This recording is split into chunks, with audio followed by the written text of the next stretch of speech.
Into our final segment here in day number 1, or our 6-hour first segment anyway. Again, depending upon how you are viewing this virtually. But we're moving into a section on CBT tools and techniques. So we have introduced the model.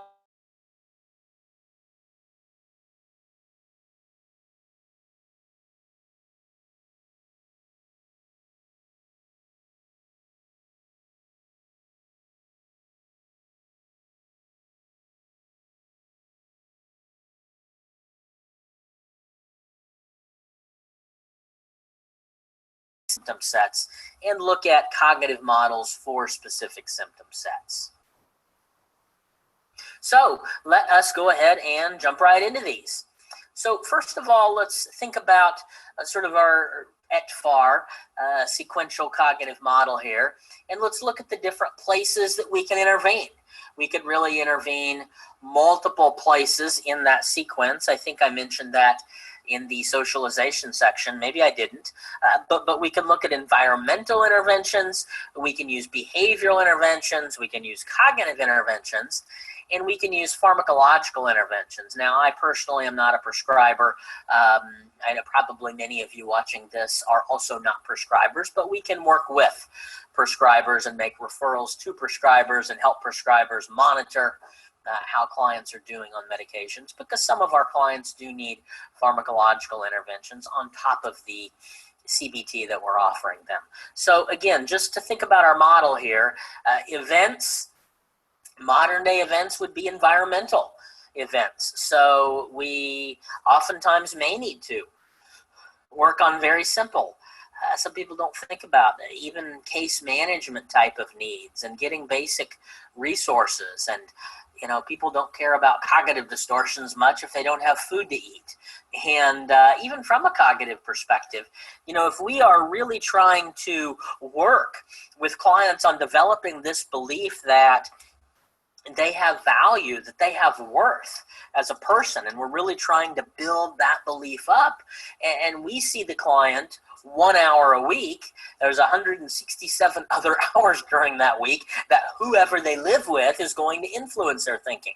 So if we're over here trying to build it up, but they are build up this belief that they're worthwhile or that they have value, and then they go home to live with somebody who's being abusive and telling them every day, what a piece of crap they are and that they're not worth anything and they're lucky to even be with them.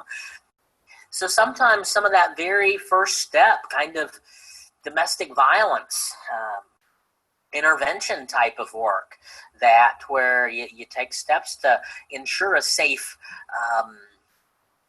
transfer of living places, or making new arrangements, and sometimes that even involves leaving secretly. Sometimes it even involves involving law enforcement to help us make a transfer, or getting friends or family involved that are being helpful in this move, or providing a new place to live. Or so people don't think of that as CBT, but those are environmental interventions that are certainly a big part of what we do. And we do a lot of problem solving around those kinds of things. And it's not just problem solving for the sake of problem solving. It is, and it does help clients, put them in better situations in life in and of itself. But again, from a cognitive perspective, we really want to help them, as long as it's a goal of theirs and something they're willing to take steps to do, to get in healthy living environments where they're not being abused and they're not having messages sent that are just chipping away at all of that cognitive work we're trying so hard to do on the other side. So environmental interventions. Again, I think I said this in the socialization section. If I didn't, we can start anywhere in this sequence. So, people think of starting at the thought stage a lot, or we could start at the events, the trigger stage. We could start at the results stage, though. We could start anywhere. So we could start by saying, okay, you are suspended from school. How'd that happen? And just kind of work backwards. Or you got fired from your job, or you're on corrective action plan, or whatever the case may be. We could start at the results stage. We could start anywhere. So I think that's important to say if I didn't already say that. So environmental interventions we talked about, behavioral interventions. So we could start at the action stage. So we're going to look at some different behavioral types of interventions that we can use with folks. And then finally, what this course probably looks at the most is the cognitive interventions at that thought level. So let's start with the cognitive interventions. In terms of cognitive interventions, excuse me, I really see these coming in three different categories, or three different types of cognitive interventions, if you will. So there's mindfulness, there's distraction techniques, and then there's cognitive restructuring. So mindfulness, we really might view as intentionally, sort of purposefully thinking about a given something in a given way. And I mentioned in the right at the outset, I believe, that there are a number of different types of mindfulness out there. There's a number of different types of mindfulness exercises, different sorts of meditations and progressive muscle relaxations and grounding exercises, and a number of activities of that nature, if they're done in a certain way, could be considered components of mindfulness. So I don't want to spend a whole lot of time on this for one reason, because it's not an area that we focus on a great deal, frankly, and we teach it as a skill, but we also teach many other skills. And I know other treatment centers have their entire regimen is based upon mindfulness-based stuff, and it seems like you can find a mindfulness workshop on every corner these days. So we're not going to spend a lot of time on this, but I am going to give you just a few minutes here to participate in a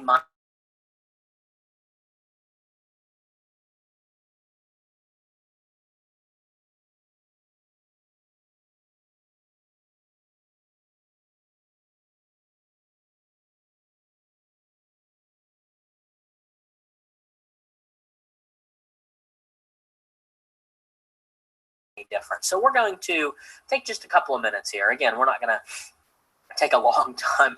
I went to a training one time where I got to mindfully observe a raisin on my tongue for 2 hours.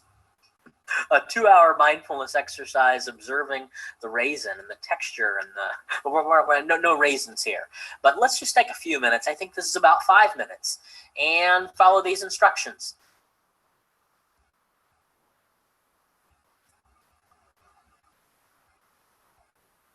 Hey there, and thanks for gifting yourself these next few minutes.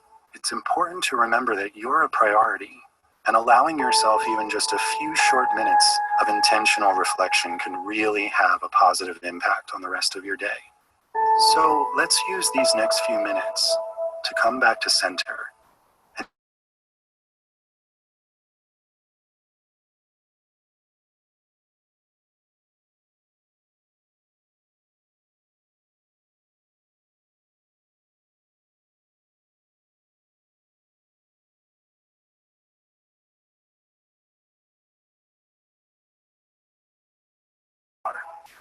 Taking a deep breath in through your nose, and slowly letting it out through your mouth.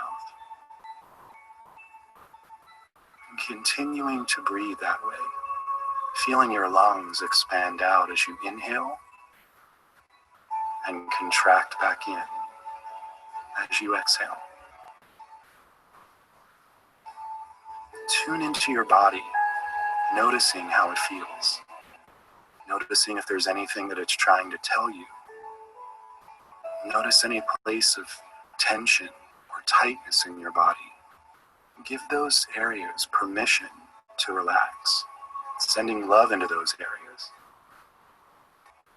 Thank your body for taking such good care of you, and let it know that it's okay to rest and relax for these next few minutes.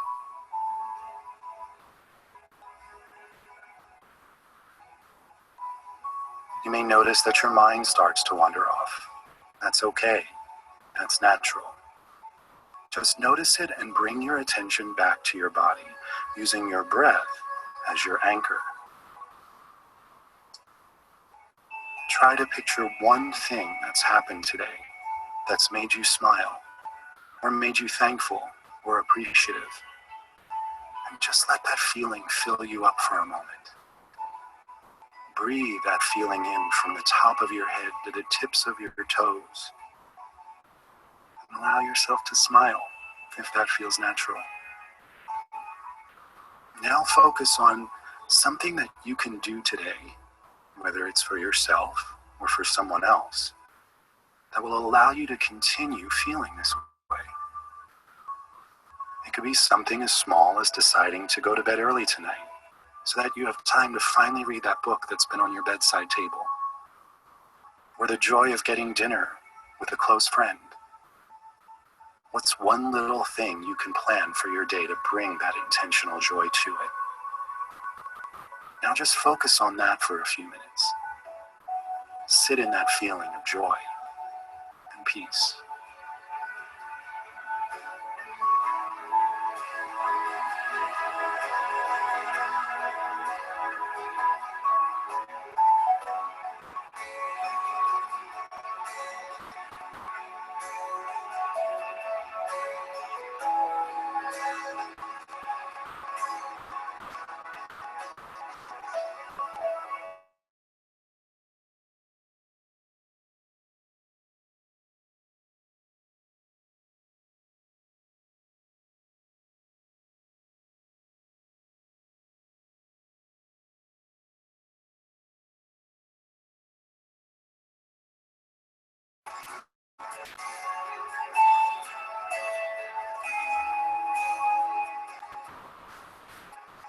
Now let's take a few more deep breaths together. A deep breath in, feeling your lungs expand out as you inhale, and everything contract back in as you exhale. Again, an even deeper breath than the one before it. Holding that breath for a beat, and exhaling everything out.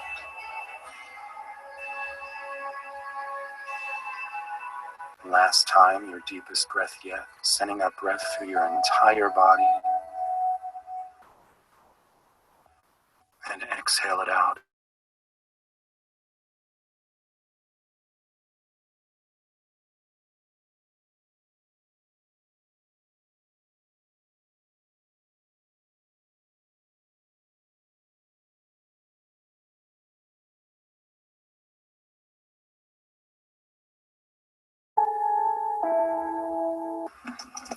Okay.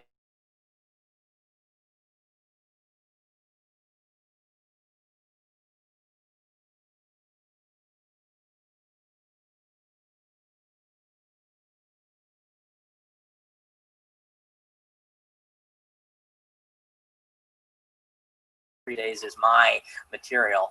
That was not my material. That is just something that I found on YouTube. That was just a YouTube link. I actually spent some time and went over 20 to 30 different mindfulness exercises and tried some of them myself and picked out a couple and let clients decide which ones they liked. And that was one of them that a number of our clients found to be helpful, and it was a realistic time frame to be able to open a session or open a group with, and without taking up the entire group time and those kinds of things. So one example of mindfulness. So purposefully paying attention, purposefully focusing attention onto something in a particular way. Distraction I kind of see as the exact opposite of that. So it's shifting your attention off of something onto something else. Now, I mentioned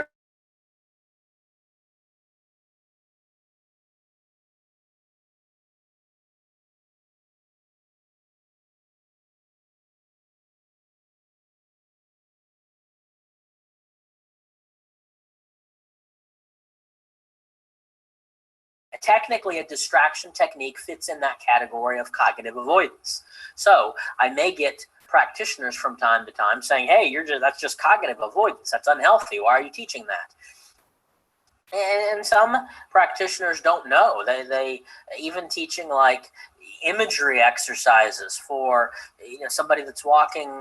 Just think of a client that had this happen, that had a fear of elevators, going in the elevator, and this psychologist had taught her an imagery exercise, and it worked in that moment to help calm her down, but it was actually a form of a safety behavior, so she didn't have to learn to tolerate the discomfort, so she didn't really get better, wasn't able to apply that in other areas over the course of her life. So we had to go back and do some some work with that.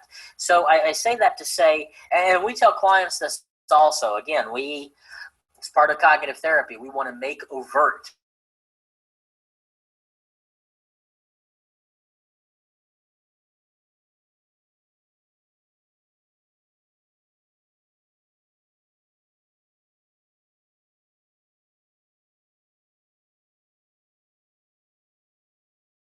the coping style, and you don't have many sessions, then you wouldn't have had to just teach this.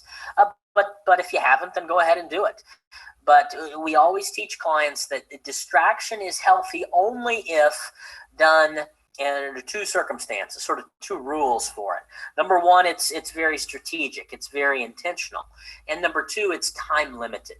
Okay, so the purpose, the strategy, the intention behind it is to decrease our emotional intensity so that we can then come back and confront whatever it is that we need to confront.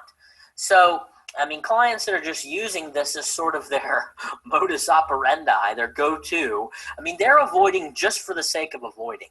They're avoiding so they don't have to think about. And maybe they're even using substances or becoming a workaholic or any number of other behaviors, internet, gambling, casino, other addictions, or again, it could even be just taking on extra shifts at work or whatever the case may be. But they're doing it purposefully so they don't have to think about something and they don't have to deal with a problematic situation. So a client of mine that had this issue with her mother, and she would just do all these behaviors so she wouldn't have to think about it, and that was the goal. Okay, that was the be-all, end-all. That was the goal, not to have to think about it, never to have to come back and deal with what was so unpleasant in her relationship with her mom. Okay, that's cognitive avoidance. That's the unhealthy form of schema maintenance. If we were to practice intentional distraction, first of all, she's doing it, again, with the purpose of, so if she gets in a fight and she was all worked up and she couldn't think straight and she wouldn't have, if she said something it wouldn't have been nice, then she could use distraction to go do something for 30 minutes, an hour, even the rest of the evening, depending upon the size of the blow up, to calm her emotions down so that then she was in a place that she could come back and deal with, have the conversation that needed to be had with her mom. So distraction can be healthy if it's done on purpose and time limited so that you can eventually come back and better confront whatever it needs, whatever it is that needs to be confronted. None of us probably are very effective in communicating to a spouse or boyfriend or girlfriend or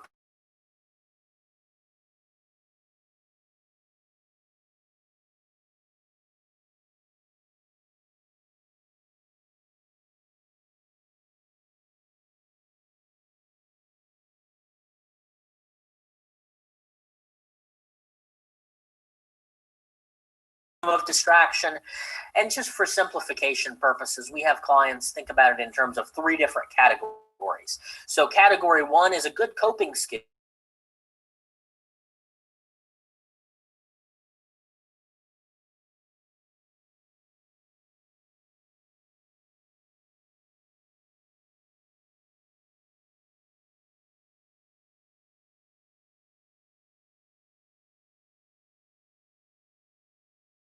Really any coping skill that inherently requires thought.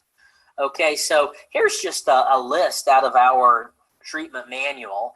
This is out of a list of 101 things that we have for clients to choose from. But this is just an excerpt for you to see the kinds of things that are in there. And the exercise asks them to rate it, category 1, 2, or 3. So just to give you a little practice here. Coping skill number 1 on this list, take a hot bath. Is that category 1, 2, or 3? It's really category 1. A hot bath can be a good coping skill. It can be very soothing. It can be relaxing. But does it inherently require thought? Another way to ask the question to clients is it possible for you to do the thing, whatever the thing is, the coping skill, and continue to stew or waller, okay, or obsess on whatever it is that's got you upset the whole time you're doing it? And if so, not a distraction technique. Taking a hot bath can be relaxing, can be soothing, can be calming, can be have desirable physiological effects. But is it possible to sit there in that bathtub, stare at those tiles for 20 minutes, and then get out of the tub just as angry as you were when you got in the tub? Yes, it is. So it's category number 1. How about paint? I'm not a painter myself. I don't think I've ever painted, actually. But listening to people who paint describe it, it sounds like it is in that category 3. Sounds like it really does require focus and intentional thought. How about go for a walk? So is it possible to go out and go for a walk and continue to stew on whatever it is that you're worrying about that entire walk and come back 45 minutes later just as anxious as you were when you left? Yeah, it's possible. The physical exercise, the endorphins, and some of the physiological aspects of it might inherently calm you in and of itself. But it increases the likelihood that you will think about something else as you're out walking and you're seeing the grass is turning green, and I love it that it's turning into spring, and maybe there's a cool wind that you feel on your face that you notice, or hey, there's a dog barking over there, and that couple's walking their dog, and that's a Dalmatian. I love Dalmatians. Or somebody just threw a frisbee across the street. They're playing catch over in the park. Or here's a little girl riding her bicycle off of training wheels. They took the training wheels off. All these things can be happening as you walk in your neighborhood or wherever it is that you walk, that significantly increase the likelihood that you're going to get distracted with something else. So I'm not going to go through all 10 of these, but hopefully that gives you a sense of the 3 different categories that we talk about these in terms of. Category 1 doesn't require any thinking at all. Category 2 could be helpful, could definitely serve as a distraction, but it wouldn't have to. And then category number 3 inherently requires thought. Journaling, I think, is maybe on here. If you're watching a movie and actually following the plot, if you get immersed in the plot, or you're listening to the radio, a talk show or a debate, or maybe a story, a novel, a book on tape, where you're following the plot, or music, if you're tuned into the lyrics. Again, some of those things that you put on TV or the radio or whatever, it is possible that they're just on in the background and you're just not paying any attention to them, and you're still thinking about whatever's upsetting. But if you really get into it, those are all, they can be inherently distraction techniques. Having a conversation with somebody, calling a friend, or going there in person is even better if you can get out and go. So very difficult to continue to stew on something you're upset.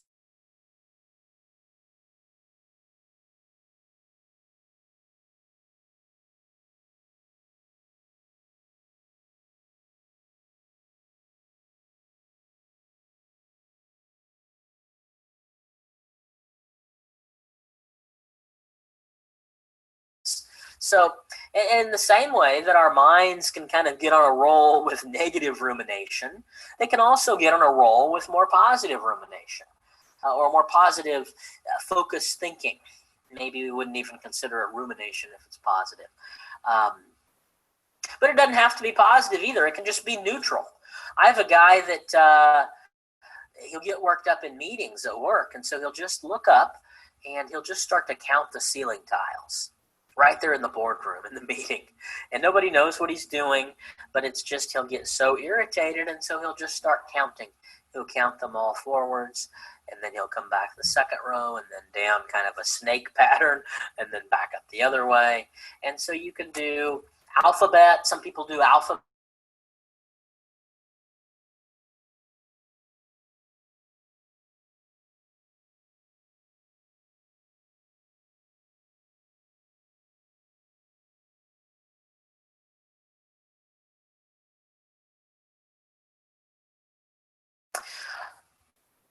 All right, so we've done mindfulness, we've touched on distraction. The third type is cognitive restructuring. So this is where we really get into changing the content of the thought, which is largely what the traditional cognitive model, the original approach, was designed to do. And probably is still necessary for long-term change so that your buttons, your beliefs don't get activated as frequently over time in response to the same stimuli. As those buttons shrink, as we modify those beliefs and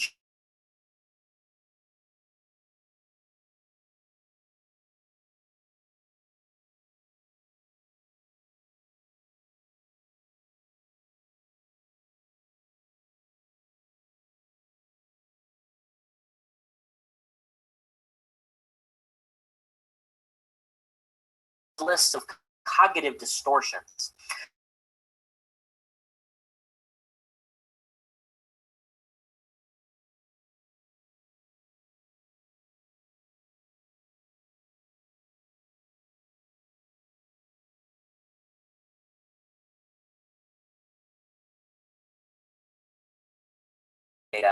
A change within us.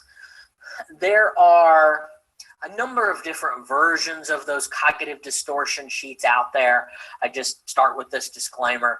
I don't think this one's necessarily better than any of the others. Excuse me. It just happens to be the one that we use. Also, I want to start, before I go into any of these specific distortions with clients, just by doing the education and saying, most people do most of these at least a little bit of the time. Okay, I want to do everything I can to normalize these. I say this is just great stuff for anybody, psychiatric diagnosis or not. I always said they should teach this stuff in high school. I think this stuff would be more helpful than probably most of the things I learned in high school. So we do want to do what we can to normalize it. I think a lot of clients have just gotten to where they identify with their diagnosis. And I don't know if it's, I hate to say this, I don't know if this is it or not, but it may be a contributing factor. I said for some clients, I'm pretty sure, has to do with attending 12-step meetings, that there are a lot of good things, a lot of helpful things about 12-step meetings, but there is a little bit of a black and white mentality about it. And just the whole idea of having to come in and say, I'm so-and-so, I am an alcoholic. And so I'll have people come in and say, yeah, I am an alcoholic. Or more commonly for us, people will come in and say, hey, somebody said I had BPD. I heard about you. I'm borderline, so here I am. Or I'm bipolar, or just identifying with their diagnosis. And a lot of these clients really, I think, have developed a belief about themselves. Not really a core belief, but that they've developed a belief about themselves that they are their diagnosis, that they are sick. I am sick. What better way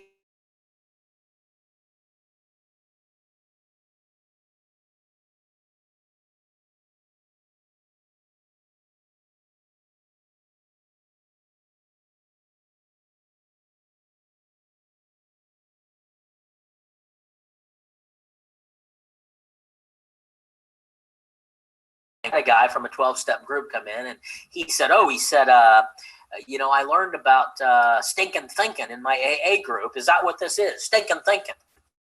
And so we've started using that a little bit. And so I say, well, sort of. I mean, it's a certain type of stinking thinking. It's really types of stinking thinking, if you will. And so every time we have specific feelings, so every time we feel the emotion of anger, for instance, there's always a very specific type of stinking thinking.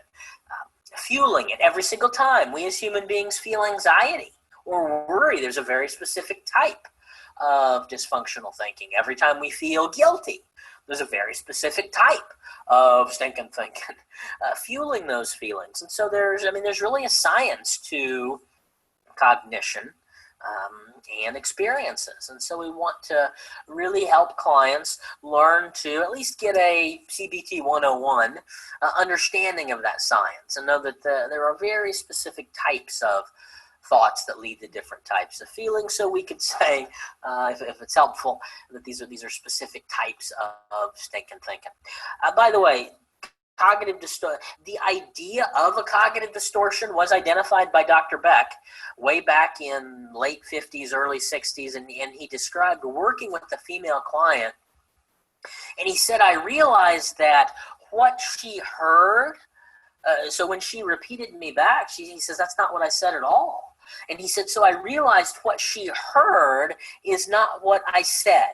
Okay, so the message is not being received in the manner in which it is intended. The facts, in that case, the actual words that were said were not what were heard. That there had to be some sort of filter, sort of imaginary, if you will, filter sort of in between, distorting the information. So he identified this idea of a cognitive distortion, and probably the person who has written, or at least first anyway, wrote the most extensively about it was David Burns, who is still doing some teaching, I believe, and I believe some practice and research and training and all kinds of good work still at Stanford, still to this day. But his original book, I believe it was 78, 79, was called Feeling Good. And then his sequel was, I think in 1980, it was called The Feeling Good Handbook. By the way, he's got a brand new book coming out called Feeling Great. So all these years later, you get to feel great. But I think it was still, even, being that dated, I've always thought of it as probably the best self-help book out there to kind of work people through these ideas articulated by Beck and Ellis and others in a very user-friendly way. And those early books, he gave some of these very specific names to the distortions. Now, you can just Google cognitive distortions, and you may get 20 different lists. Again, I don't think this list is any better than the others. It just happens to be the one that we use. Some people won't even use the term cognitive distortions. I did have a client one time say, boy, what is a cognitive distortion? It kind of sounds like I got brain damage or something. So I've heard some people use the term thinking errors. Others, more recently, I've heard the term ants used, automatic negative thoughts, ants, and you kind of stomp out the ants. A nice little metaphor there, but I've never really liked that term. I don't even know where it came from. Maybe it was Daniel Amen. I'm not sure. But I've never liked that term just because of what I mentioned at the outset with that myth that cognitive therapy is just about positive thinking. So when we use the term negative automatic thoughts or automatic negative thoughts, I guess, I think it just kind of feeds that idea that, this is positive and negative. Whatever term you use, these are essentially the same things. So we're going to work through these in a way that's pretty similar to how I would with clients. And if we're doing this in an individual session, we usually just take turns. We'll go back and forth. They'll read one, I'll read one.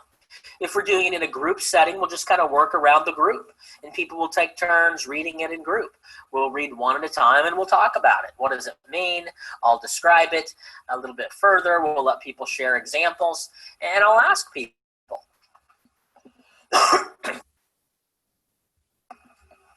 Excuse me. I'll ask people, again, what we all do these a little bit, but I want you to think specifically as we work through these and pick out one or two or maybe three that you go, oh my gosh, this one is really something that I catch myself or something that I struggle with pretty regularly. And we'll just start down the list. And so this is the list of 10 that we work from. And so we're going to start with rationalization. Rationalization, again, you've got these in your handout, so if you want to flip over there and follow along with us, you can from your handouts in your seminar manual. I'm just going to read them off the screen. We're going to talk about them. Rationalization says, in an attempt to protect yourself from hurt feelings, you create excuses for events in life that don't go your way or poor choices you make.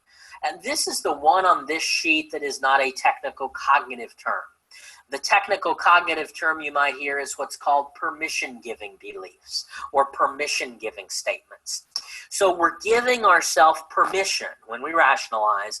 We're giving ourselves permission to do something unhelpful or unhealthy. Or we can also rationalize avoidance. So we may be giving ourselves permission not to do something that is healthy or is helpful. So we usually I'll write on the whiteboard. The format in group that every rationalization typically takes, and it says it's okay to. By the way, I'll ask clients kind of when we read this, what does this mean? What do you think of? What is this, how would you describe it? And the number one word that always comes up is, well, it sounds like it's making excuses. And that's really one way we could describe it, is it's really just making excuses. My guy from the AA group said, oh yeah, I learned in group that they taught me that excuses are like armpits. Everybody's got a couple and they stink. Okay, so some people can hear those sort of expressions, and it really helps them remember, hey, no excuses. You're making excuses. And rationalization is probably the primary distortion in the addictions community and for people that deal with addictive behavior. So anything that can help them recognize when they're doing it, I think is helpful. But we write out the format. It's okay to behavior, whatever the behavior is, because, fill in the blank, excuse. It's okay to behavior, because, excuse. If you're doing this in a group, addictive behavior disorder group, I always just kind of go around the circle and I ask them to fill in the blanks. And people will just take turns. And I'll usually say something, I'll write it up on the board and I'll say something like, okay, I want you to identify a behavior that you've done in the past or continue to do.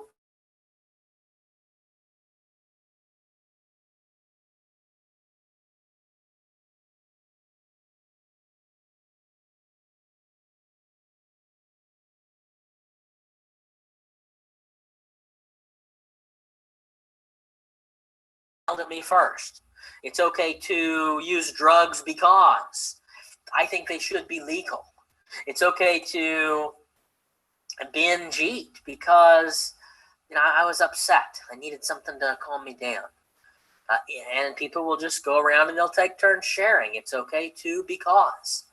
And we have them start by identifying their permission-giving statements. Again, we can also rationalize avoidance. So if that's the case, it gets phrased slightly different, but it's okay not to, fill in the blank, whatever the facing your fears usually behavior is, because, and get their excuse. Why is it okay for them not to confront whatever it is really going to be in their best interest to confront? Now, I said a minute ago that every distortion leads to a specific type of feeling or influences feelings in a specific sort of type.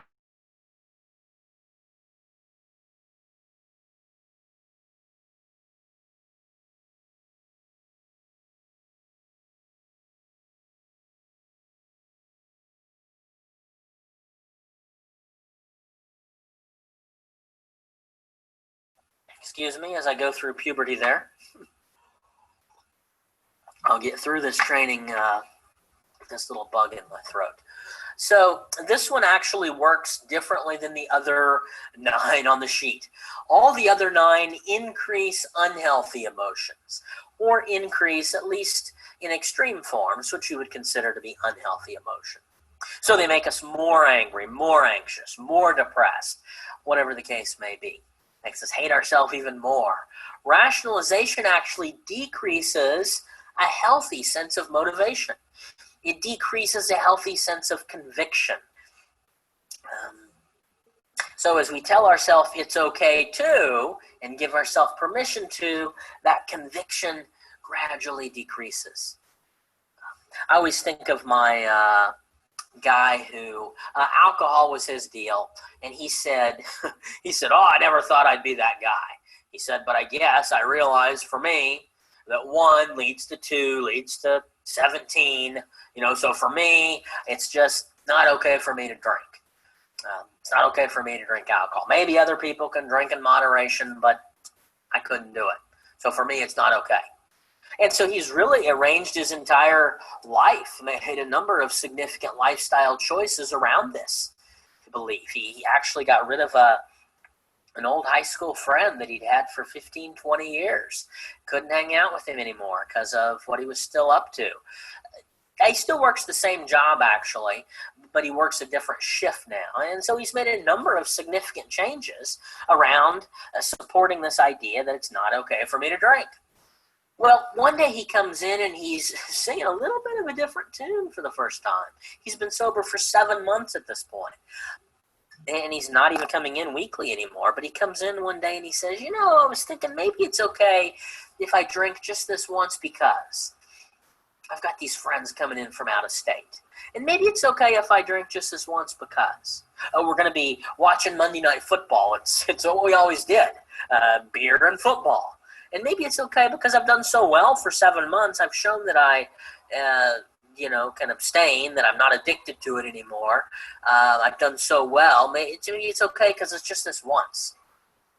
And the more he tells himself it's okay to because, it's okay to because, what does it do with that for that healthy sense of conviction that he had to stay sober, or motivation that he had not to drink? Just chips away at it, doesn't it? Yeah. Rationalization, decreasing healthy sense of motivation or conviction. Number 2 on this sheet is what is called overgeneralization. So if our one word for rationalization was excuses, if we had one word for generalization, it would be categories. So you put people or places or things in categories based upon your experience with that given thing. So I've been married 3 times and all 3 women were unfaithful, so all women are unfaithful. I've been married 3 times and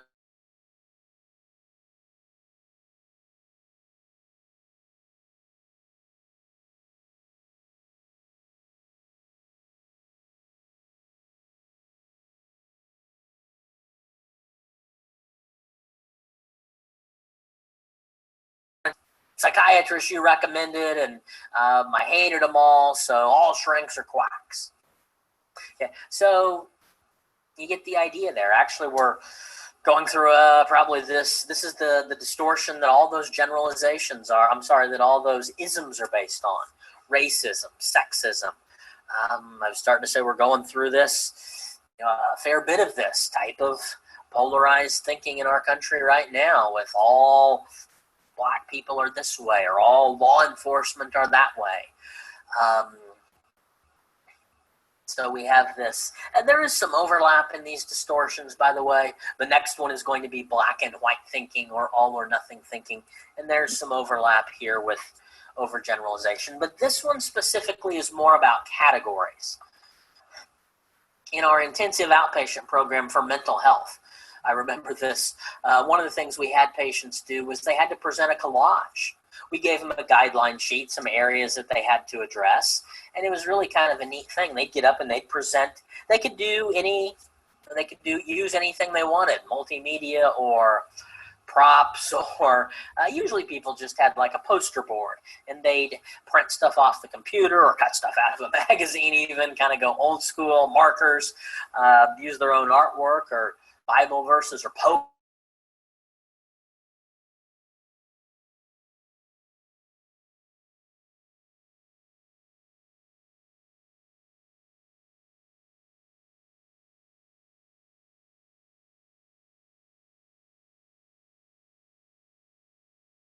I learned pretty quick after this relationship that all men are pigs. And she's got this picture of a pig on there with a long snout and kind of a funny looking cute pig. But she's all men are pigs. And so afterwards, of course, the group gets to give some feedback. We had some conversation about it. And no, she was convinced. And so I said, let's just assume for the sake of argument,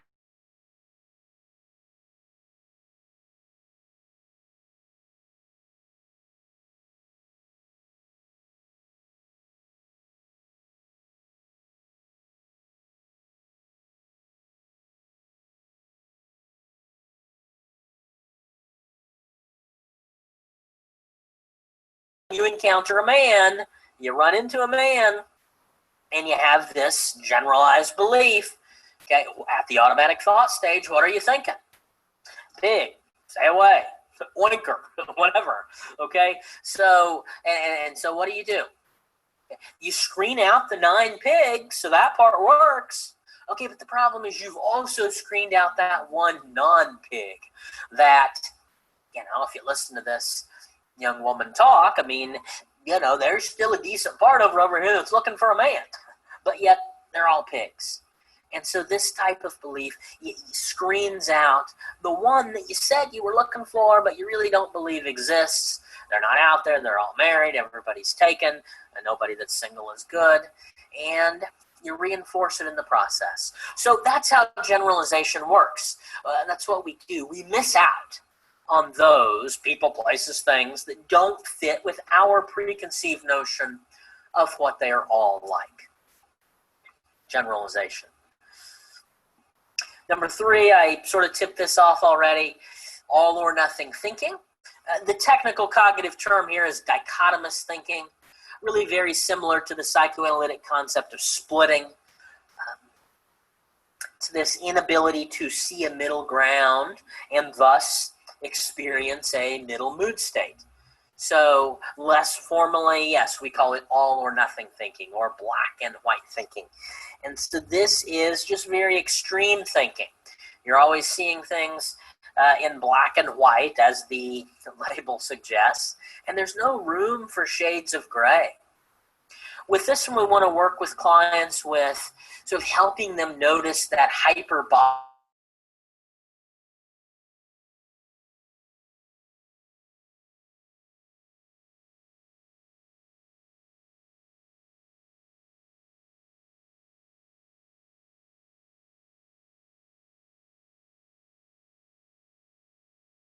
probably it's always been this way to some degree, but I don't know if it's media or what, but I think this seems to be even more pronounced in adolescence these days with this very dramatic use of language. And so, if I think in this all or nothing way, how could it hurt me? Well, there's really a lot of different areas that this could show up in, by the way. Here's some of this instant gratification kind of thinking. This is the worst feeling in the world. I have to do something immediately to make it go away. Common with any of the impulse control, disordered sort of issues that we've talked about. Personality stuff, substance use, other addictions. Here's a version of it that we see in eating disordered clients. A lot of clients will have this ideal weight in their mind. I had a client, had a number of similar ones, but this young lady always sticks out to me. But for her, it was 105. For whatever reason, 105. As long as she was 105 or under, she was good.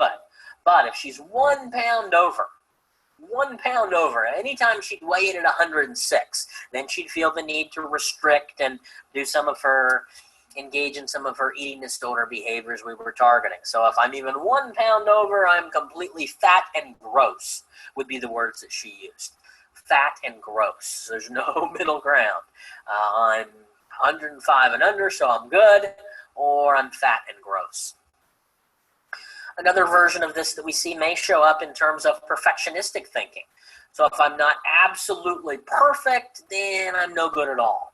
If I made one mistake, then it's a complete failure. Even though I got a 96% on the exam, Crystal got a 99, and so I'm not good enough. I'm a loser. So we can see this extreme thinking show up in a lot of different areas. Here's just the 3 examples of areas that we could see it in. I think most people recognize that extreme thinking leads to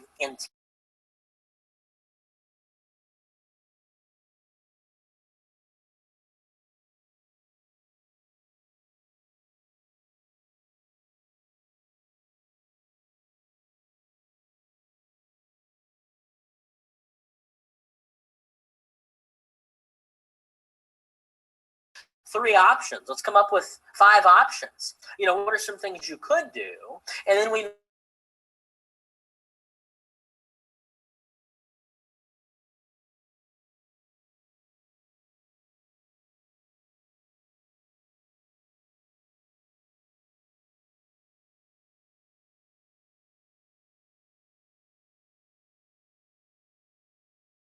What do you mean 5 options?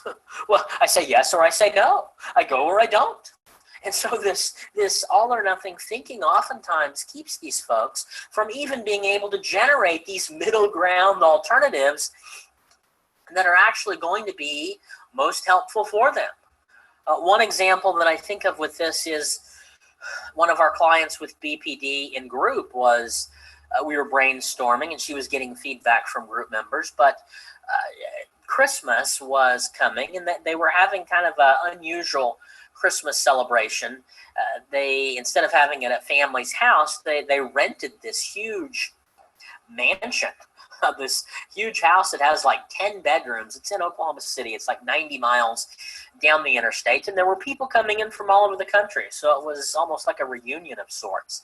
And so she was really excited she really wanted to see this aunt of hers that lives on the East Coast, Connecticut, I think. And she hadn't seen her in over a decade, she said. It's been like right at 10 years. So she really wanted to see her, but there was this uncle that was going to be there, not affiliated with the aunt, the other side of the family actually, but this uncle that was going to be there that had touched her inappropriately, I think. It was inappropriate.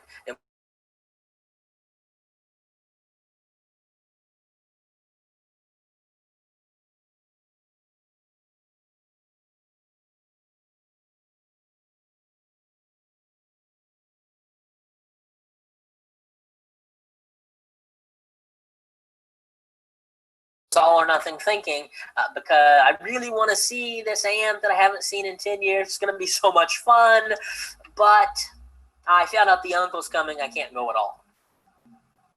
And so the group then just starts brainstorming. They come up with all these ideas. Well, now, wait a minute. You could, do you have any family that knows about what happened and could just kind of be there with you and help you feel supported and help you feel safe?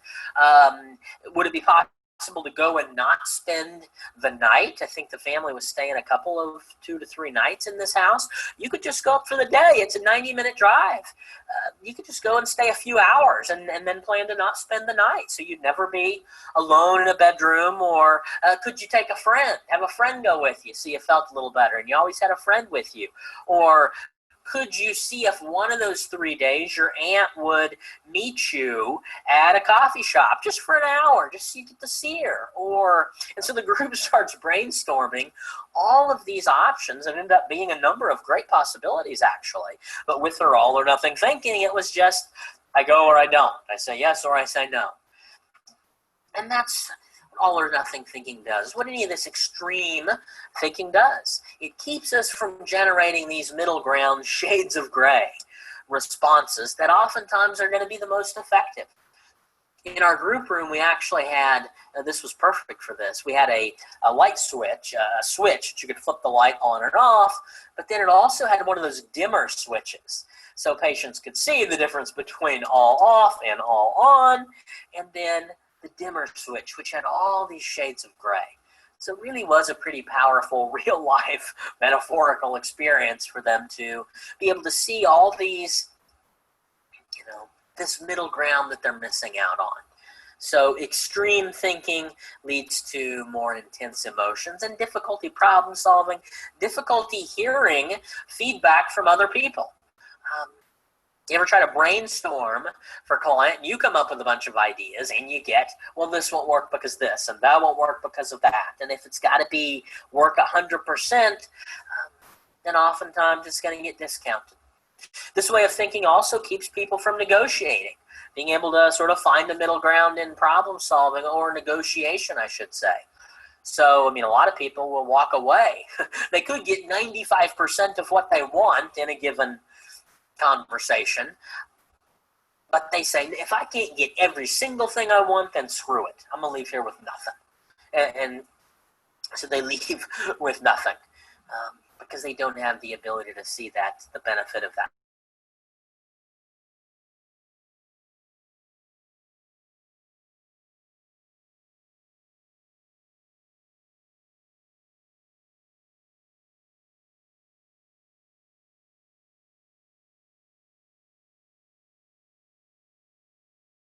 You may also see the term selective abstraction.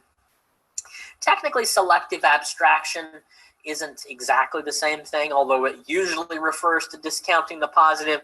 Technically, we can selectively abstract out other information as well. Actually, narcissists and histrionics are the two populations that will actually selectively, narcissists, let's stick with narcissists for a minute, will actually selectively abstract out any information that does not feed their ego, that does not stroke their ego.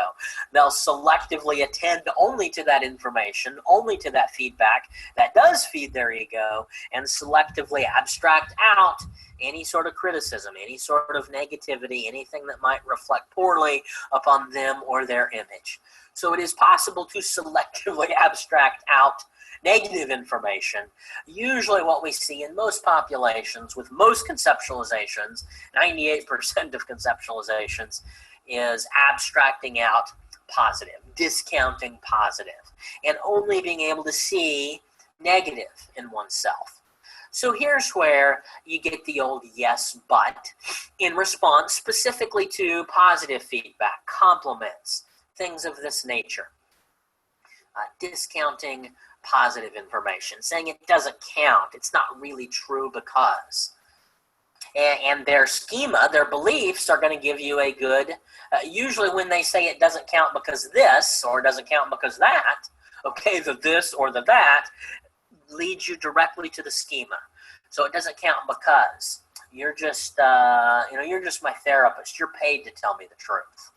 A little bit of a suspicious, borderline paranoia, depending upon how strong it is, type of a belief. But that mistrust schema, well, it doesn't really count because you don't see the real me is another common one. I'm so damaged, I'm so defective, I'm so sick that you could never really get the depths of my sickness. So this compliment doesn't count because you don't know the real me. So then we're discounting out of a defectiveness or maybe a worthless type of schema. So the it doesn't count because, when we get their answer to the because, that's going to lead us to a core belief right there. But discounting positive, not able to see positive aspects of experiences. Typically, I think this is talked about in terms of self, but we can also have trouble seeing positives in other people or just in the world in general. This particular distortion is associated with, any guesses what emotion? The more all we're able to see in life is negative? Yeah, it's depression, discouragement, sadness, those type of feelings. So I've emphasized on this training a couple of times that rational thinking is not the same thing as positive thinking, and irrational or distorted thinking is not the same thing as negative thinking. But with this particular distortion, we are talking about distinctly negative thinking that leads specifically to depression. We'll look more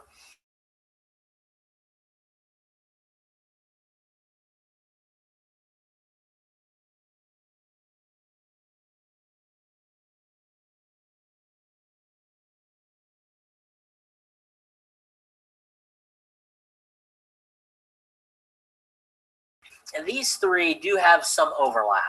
So technically, mind reading says, okay, rather than predicting, well, let me start with fortune telling. We've got 2 5s there. Got a little out of order, it looks.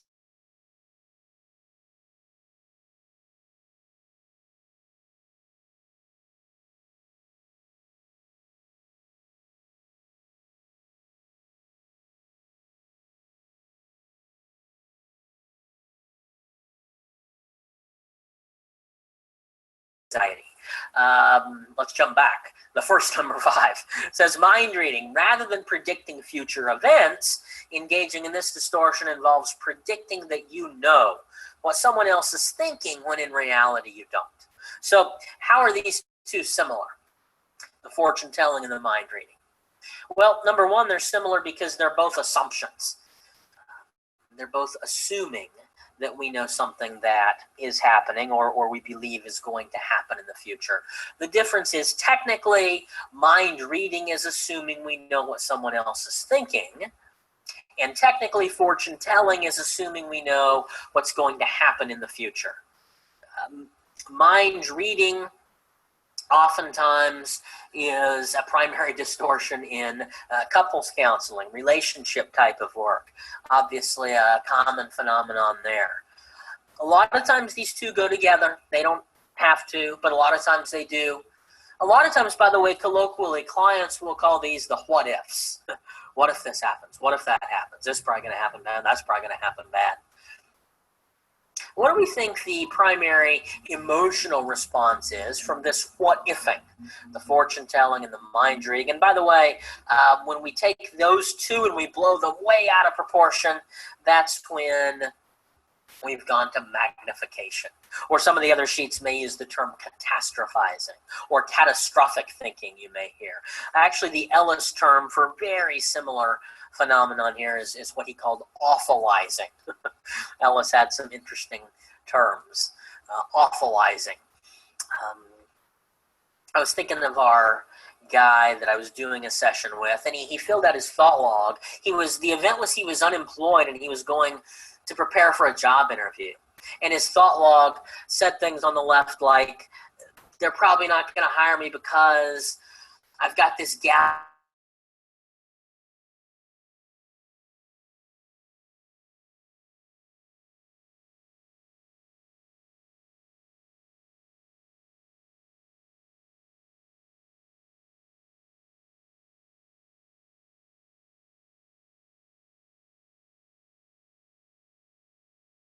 Overweight, and I think they like the GQ look in this profession. And they're not going to hire me because of this, they're not going to hire me because of that. Okay, technically, they're not going to hire me. Okay, that part is the fortune-telling part. He's predicting what he thinks is going to happen. Then technically, all those becauses, well, that's the mind-reading part. He's predicting he knows what they're thinking. When in reality he doesn't. Now, when he takes those two and he blows them way out of proportion, and the bottom thoughts on his thought log were saying,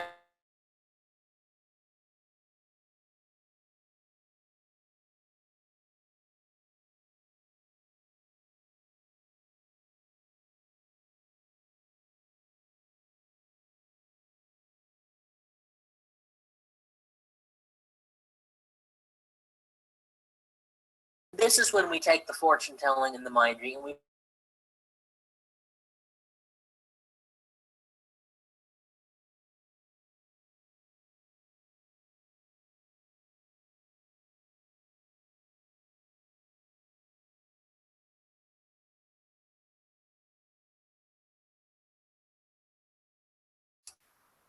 I think one of the write-ups actually gave it away, but you probably got it by now. It's anxiety.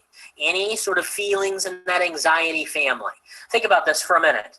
99% of the time, and I say 99% of the time because we know that anxiety, at least in some people, does have a biological component to it, but almost always, if not always, when we are experiencing anxiety of any kind, at any level, to any degree, we are doing some of this what if, sort of negative predicting about the future.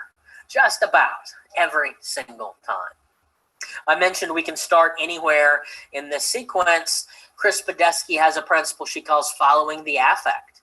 So one of the things we could do is we could start at the feelings level. And if you notice the person's feeling anxiety, then we could help them understand, okay, there's always this particular type of thinking that's behind it. And one of our clients, she probably sat in 3 or 4 group sessions and she got pretty good at this. And she came back, it was probably session number 4 or so. She came back and she said, I've gotten better at this. My anxiety's a lot better. She says, I remember what you taught me with that distortion stuff.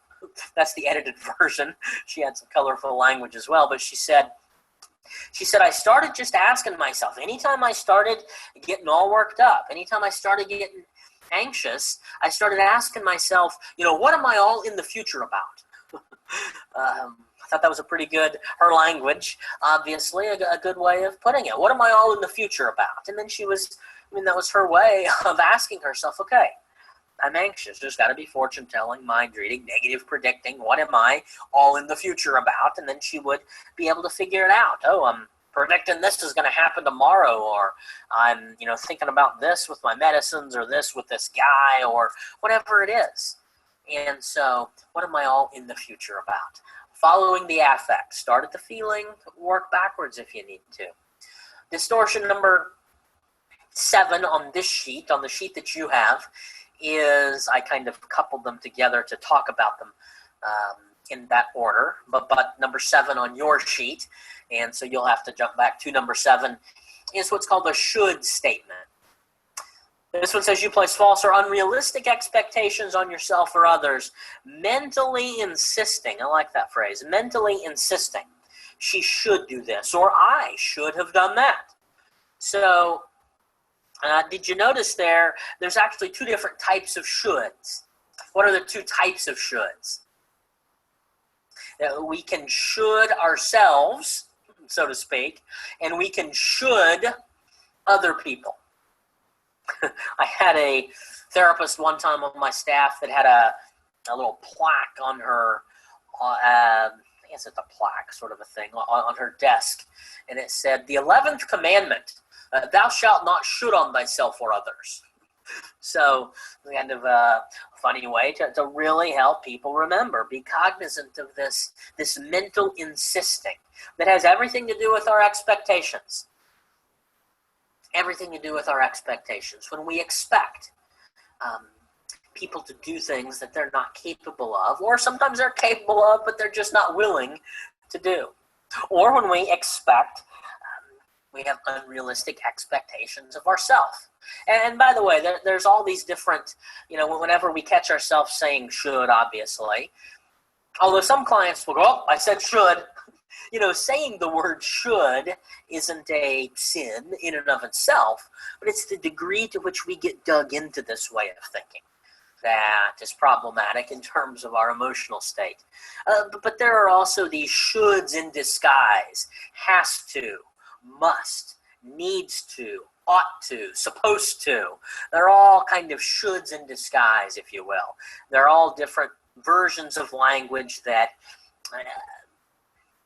processing-wise serves the same purpose, functions as this sort of mental insisting. Ellis used another interesting word, demandingness. He also used another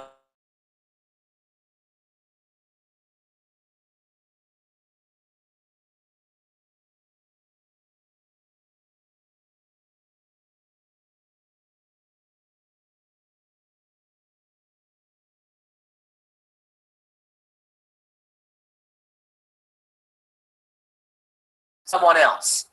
He shouldn't have done this. She shouldn't have done this. The government shouldn't have done that. There's not always a particular face. The company, the administration, the union. So it's not always not always personal. Sometimes it's an entire entity. But what do you think is the primary emotional response when we should other people? That car should go faster. Anger. Think about this for a minute.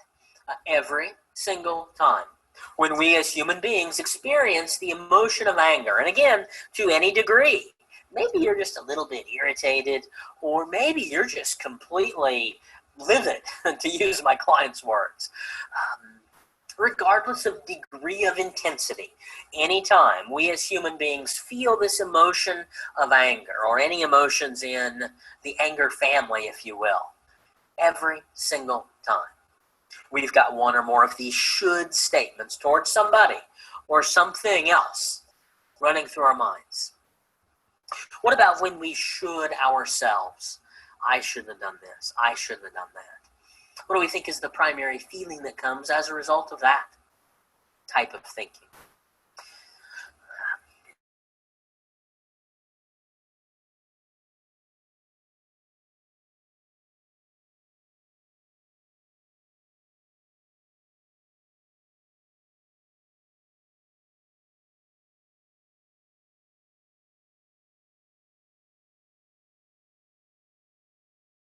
Is I am bad. So in distortion language, we're going to get to number 10 here in just a second. We've really jumped to number 10, that personalization. We've made it personal, and it's really gone to the schema level at that point. It means we're a bad person. with the emotion of guilt and simply shoulding self, we can think I did a bad thing or 2 or 3 or 30 wrong things. Okay, but in spite of making these bad choices, in spite of doing these bad things, doesn't mean have to be a bad person. Good people can do bad things. I just made a bad choice. I can still have value and be loved by others and have a purpose in my life. But when it crosses the line to shame, it's because I did ABC. Or for some people, maybe it's because somebody else did XYZ to me. I am this bad person. I am damaged or worthless or defective or whatever. So guilt and shame. By the way, can guilt ever be healthy? Sure it can. I mean, a lot of clients, at least a lot of our clients, grew up in families, I presume in your clients as well, grew up in families where guilt was just used in such a toxic way, to belittle and to manipulate, and the old guilt stab and all these kinds of things, that a lot of people don't realize there is a such thing as healthy guilt. When can guilt be healthy? Another rhetorical question here, but I want you to think about it and answer it for yourself. When is guilt healthy? Guilt is healthy, we tell clients, when we really do something that violates our value system. When we really do something that's wrong. I mean, if we didn't ever feel guilt, we could go around, hurting people and damaging property and, for that matter, killing people and doing terrible things and not feel any conviction over it. So guilt is healthy when we really do something that's wrong. But when is guilt unhealthy? Probably a number of answers here. When it turns to shame is one that is often given. We talk about 2 different specific types of unhealthy guilt with our clients. So the first one is, if guilt is healthy when we really did do something that violates our value system, guilt is unhealthy when we really didn't do anything that violates our values. If we really didn't do anything wrong. And some people, again, just grew up in families where dad was always yelling at me, and so I must have done something wrong. Or mom was always just nitpicky, critical, and always picking at stuff, and so I must have done something wrong. And so just internalizing these ideas and bringing them in.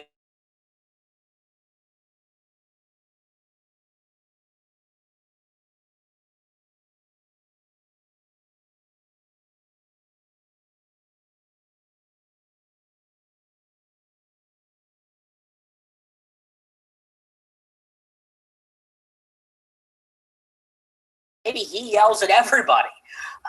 Maybe in this case I didn't do anything wrong. Or sometimes there's shared responsibility. Okay, maybe I did a little something wrong, but it probably didn't warrant being screamed at. Doesn't necessarily mean I'm bad. So type number 1 of unhealthy guilt, feeling guilty when we really didn't do anything wrong.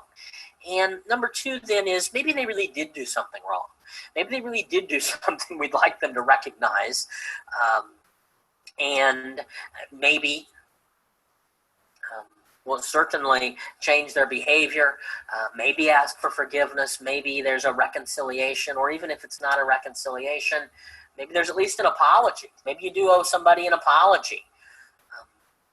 12-step groups are big on making amends. Sometimes that's helpful, and sometimes I think it's probably not helpful, depending upon the type of person that we're dealing with. But feeling guilty when we really didn't do anything wrong. And then the second type is clients, they really did do something wrong, but they can't let it go. I mean, you got those clients that just like wake up every morning and seemingly get that big guilt club out from underneath their bed and crack themselves over the head a couple times before they start their day. Just always beating themselves up for something they did wrong. So that's type number 2 of unhealthy guilt. Yeah, you really did do something wrong, and it's good that you at least recognize it and hopefully change the behavior, maybe apologize to the person, but then be able to let it go, as opposed to just not ever being able to let it go and beating yourself up for the rest of your life over it. Can't show yourself any grace or compassion. So anytime clients feel guilt, so when they feel anxiety, we're wanting them to ask, what are they in the future about? When they feel guilt, the question we want them to ask is, okay, objectively here, maybe you got to calm down before you can process and be fair about your answer to yourself. But what did I really do wrong here? Did I really do anything wrong? Question number one. If the answer is yes, I did something wrong, then what do we want them to do? We want them to change their behavior, sure. We want them to change the behavior and apologize. And what if they say no? What if, I guess maybe this was somebody else's value for me, but I really, they thought it was wrong, but I really don't honestly think I'm not doing anything wrong here. What if they say, no, I didn't do anything wrong? Then what do we want them to do? We want them to change their thinking. That's right. If we really did do something wrong, change your behavior. If the answer is no, I really didn't do anything wrong, work on changing that belief. Work on not beating yourself up for some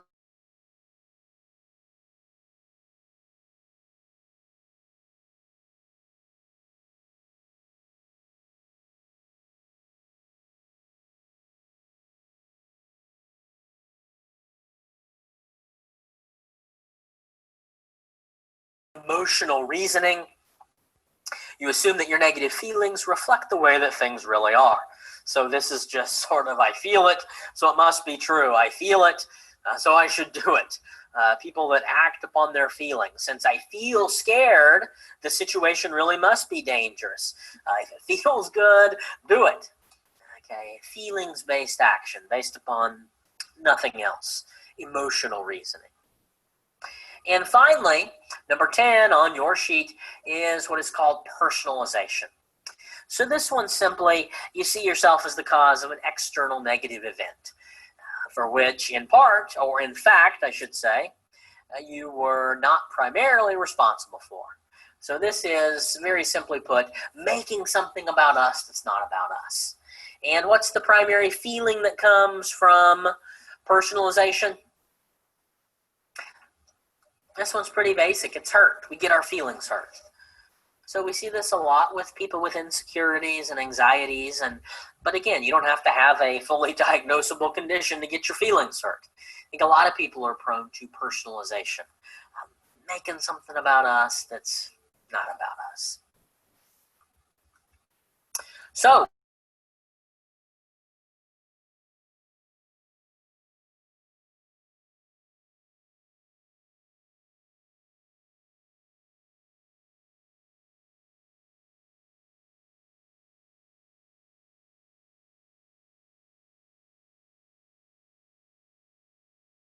distortion.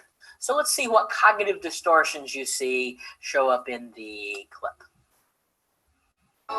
So, you name one woman that you broke up with for an actual, real reason. Maureen Rosillo. Because she doesn't hate Yanni is not a real reason. Oh. Hello, Mr. Heckles. You're doing it again.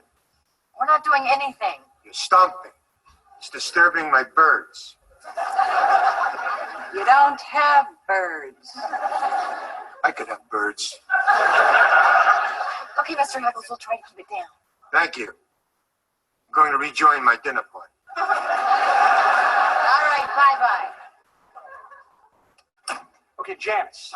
Janice. You got to give me Janice. That wasn't about being picky. Yeah, We'll give you Janice. Oh, stop with the broom. We're not making noise.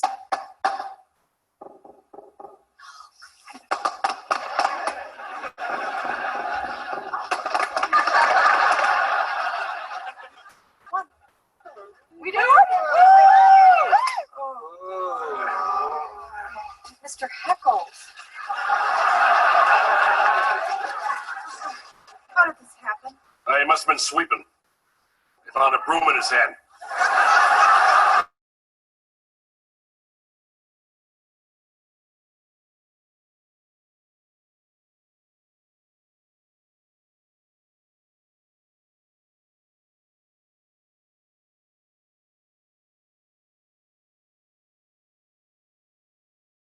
Whoa. Well, You don't believe in evolution? No, not really.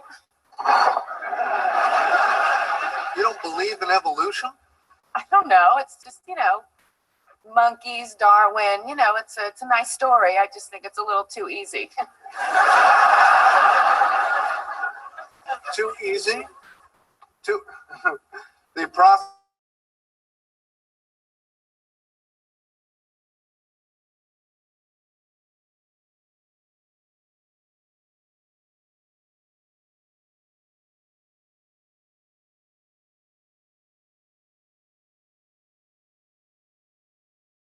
we breathe, like gravity. Oh, okay. Don't get me started on gravity. Uh-oh, it's Isaac Newton and he's pissed. Quick, Phoebes, up on the ceiling. Oh, there she is. And over there, that's the other one. This is Mr. Buddy Boyle, Heckle's attorney. He'd like to talk to you. What can we do for you? All right, kids. Here's the deal. According to my client's will, he wants to leave all his earthly possessions to the noisy girls in the apartment above mine. Well, what about his family? He didn't have any. Whoa.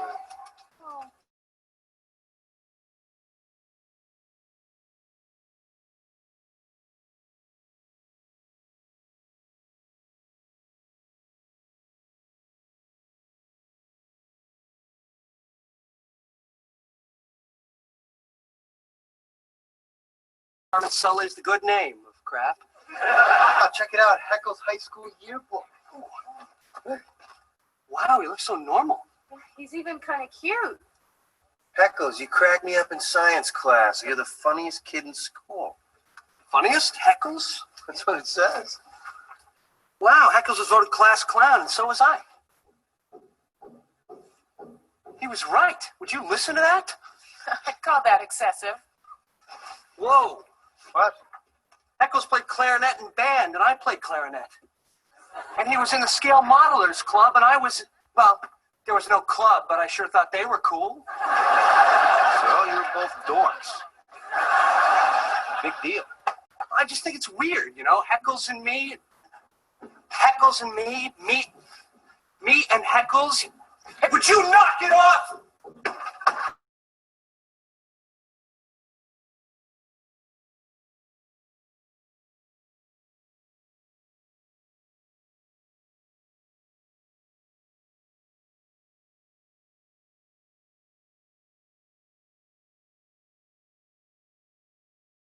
Madge, big gums. Too loud. Too smart. Makes noise when she eats. This is me. This is what I do. I'm gonna end up alone, just like he did. Chandler, Heckles was a nutcase. Our trains are on the same track, okay? Yeah, sure, I'm coming up 30 years behind him, but the stops are all the same. Bittertown, Aloneville, Hermit Junction. You know what we gotta do? We gotta get you out of here. Come on, I'll buy you breakfast. Let's go. Well, what if I never find somebody? Or even worse, what if I already found her, but I dumped her because she pronounces it supposedly? Chandler, come on. You're gonna find somebody. How do you know that? How? I don't know. I'm just trying to help you out. You'll see. You guys are all going to go off and get married, and I'm going to end up alone. Will you promise me something? When you're married, will you invite me over for holidays? I don't know what we're going to be doing. What if we're over at her folks' place? Yeah, I understand. Monica just broke my seashell lamp. Neat. I'm going to die alone. Okay, you win. Chandler, you are not going to die alone. Janice was my safety net, okay? And now I have to get a snake. Why is that? If I'm going to be an old, lonely man, I'm going to need a thing, a hook, like that guy in the subway who eats his own face. So I figure I'll be crazy man with a snake, crazy snake man. Then I'll get more snakes, call them my babies, kids will walk past my place, they will run away from crazy snake man, no, son.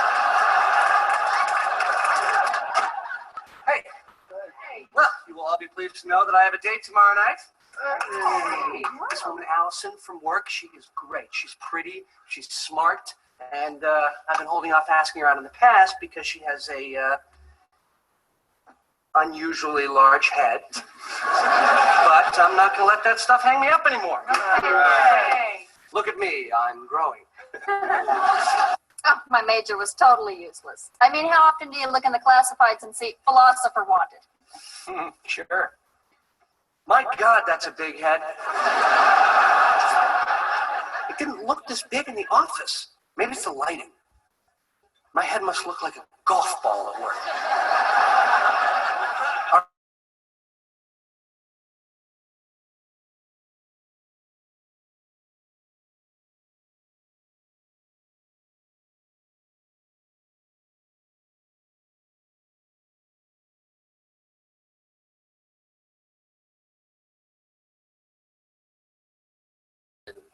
Give it credit for. Pick a character, though. Pick a distortion. What did you see in the clip? We usually have some pretty good discussion here at the live events, but oftentimes the first distortion identified, or the first character identified, is Chandler, and it is the magnification. Actually, before there's magnification, there is almost always fortune telling and or mind reading. And so, again, the distortions are helpful for labeling the type of thinking, but it's still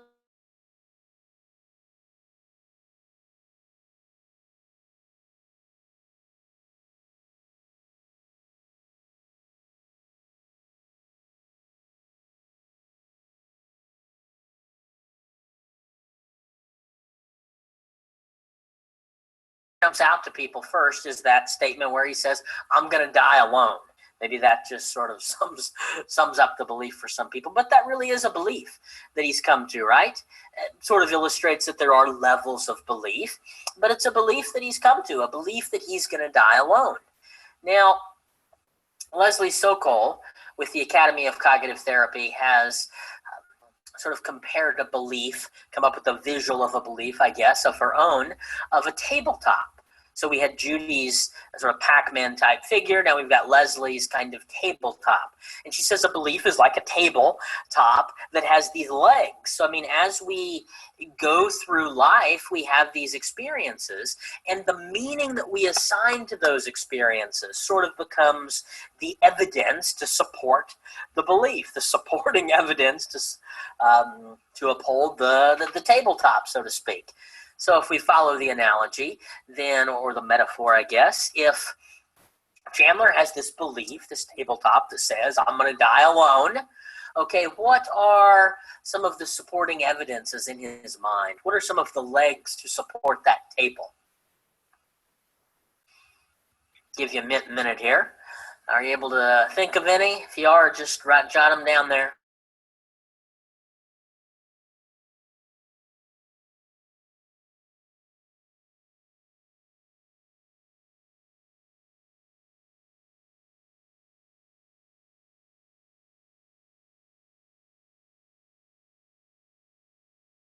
Something like, because I've got some similarities with this Heckles guy, and he died, you know, old, crazy, and alone, I'm probably going to die, old, crazy, and alone, right? So that's the general premise. Now, part of that said some similarities with this Heckles guy. So what are some of those specific similarities? Give you a minute to think about that. What did you hear him say? What were some of those specific similarities? That shouldn't be that hard to say. Turning into a tongue twister for me for some reason. Must be talked a lot today. What are some of the reasons? Because we both dumped women for no good reason. And he died, old, crazy, and alone. I'm going to die, old, crazy, and alone. Because we both played clarinet in band, and he died this way. I'm going to die this way. Because we both, actually, here's where he's kind of trying to ram the shape into the Pac-Man. It didn't quite fit, but he's going to make it fit the belief. Because we both like this modeling thing. You know, it's not quite the same. There was no club, but I sure thought they were cool. And so since I like them, it must mean I'm going to die old, crazy, and alone. Probably some others there, because we caught himself doing the same thing with the broom. So because we both have low frustration tolerance, poor impulse control, whatever. And he died this way. I'm going to die this way. Now, why do we have to do that, by the way? Why do we have to identify all of those specifics? Why can't we just take that general premise that says because we have some similarities and he died this way, I'm going to die this way? Why do we have to identify the specific similarities? Anybody know?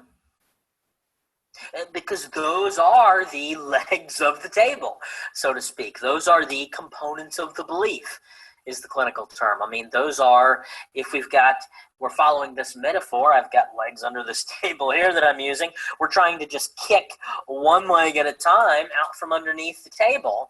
And that's, those are what we're going after in doing our cognitive restructuring. So, if we could do a longitudinal study of clarinet players in band, and let's look at how many people that played clarinet in band died crazy and old and all the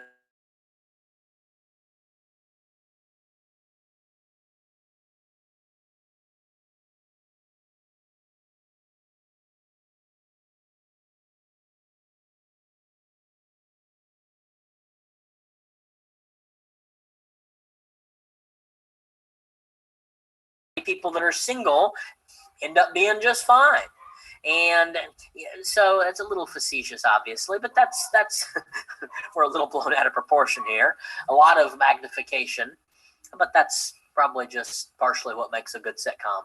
But I think you get the idea. Breaking it down, the components of the belief, going after one at a time. So again, this is taking a crucial look at how clients are processing information so we can test and modify it over time. This is not, again, don't worry, be happy therapy. It's not just, actually, Joey, if you saw it in the clip, if you caught it, tried that. Did you see that? Joey actually posed an alternative belief. So Chandler's belief is, I'm going to die alone, and Joey said what? Come on, you're going to find somebody. And Chandler's question was, where's the legs? How do you know? How? Show me the evidence. Where's the legs to that table? And Joey's response was, no legs at all. So, and you could see how much traction that got with him. So this is not just, come on, you're going to be all right. Come on, you're going to find somebody. Come on, the belief's not true. It's not true. It's not true. No, we got to identify these one at a time so we can really work on restructuring the thought process behind it. All right, so that was Chandler. Actually, we never got to the magnification. Where in your mind would you say it went from fortune telling and mind reading to absolutely magnification or catastrophic thinking? I guess that's a little bit subjective. Another way to ask the question may be, where in the clip did his affect get the highest? So if we used affect as a clue, it was probably the crazy snake man stuff. Maybe another place in there he got pretty high as well. But that's another thing that you can do with the extreme thinking, sometimes even the black and white. But certainly with the magnification is just to get the thought down on paper. And, so if we're doing therapy with Chandler, there's a thought, therapy with Chandler. But he's writing on the paper and it says something like, because I have a few similarities with this Heckles guy and he died, all crazy and alone, I'm going to have to end up purchasing multiple snakes and eating my own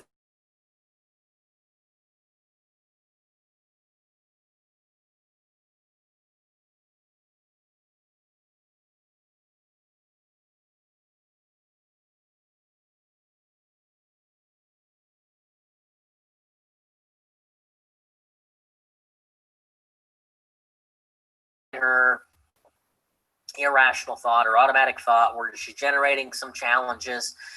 But as she started to write her thought down, she just writes a couple of words and then she looks up at me with this just kind of embarrassed look. And she stopped writing. And I said, what? What's the deal? And she said, these were her exact words. She said, the sane part of my brain knows this is just crazy. But if I'm honest, that is what I was thinking yesterday afternoon. So sometimes even just getting them on paper, there is something about writing it out, having it in black and white, rather than just sort of swirling around in the recesses of our sort of conscious parts of our brain. Getting it in black and white, being able to see it so we can access it completely. And sometimes you don't even have to challenge it. Clients are able to see with that extreme thinking, oh, I mean, that really is crazy. So there's a decent look at Chandler. What else did you see in the clip? You have other characters written down?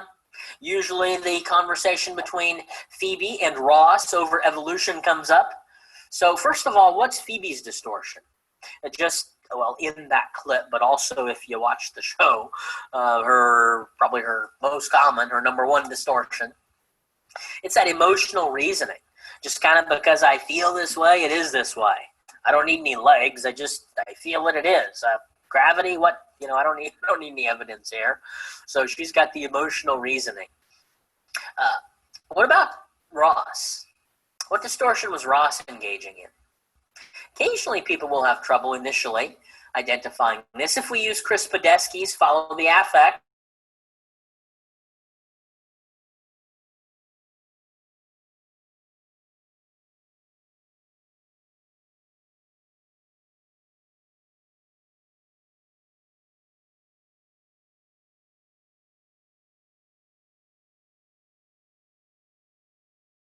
shoulding other people. That's right. So then we can help him identify his shoulds. And in this case, they're pretty straightforward. She should believe in evolution. She has to.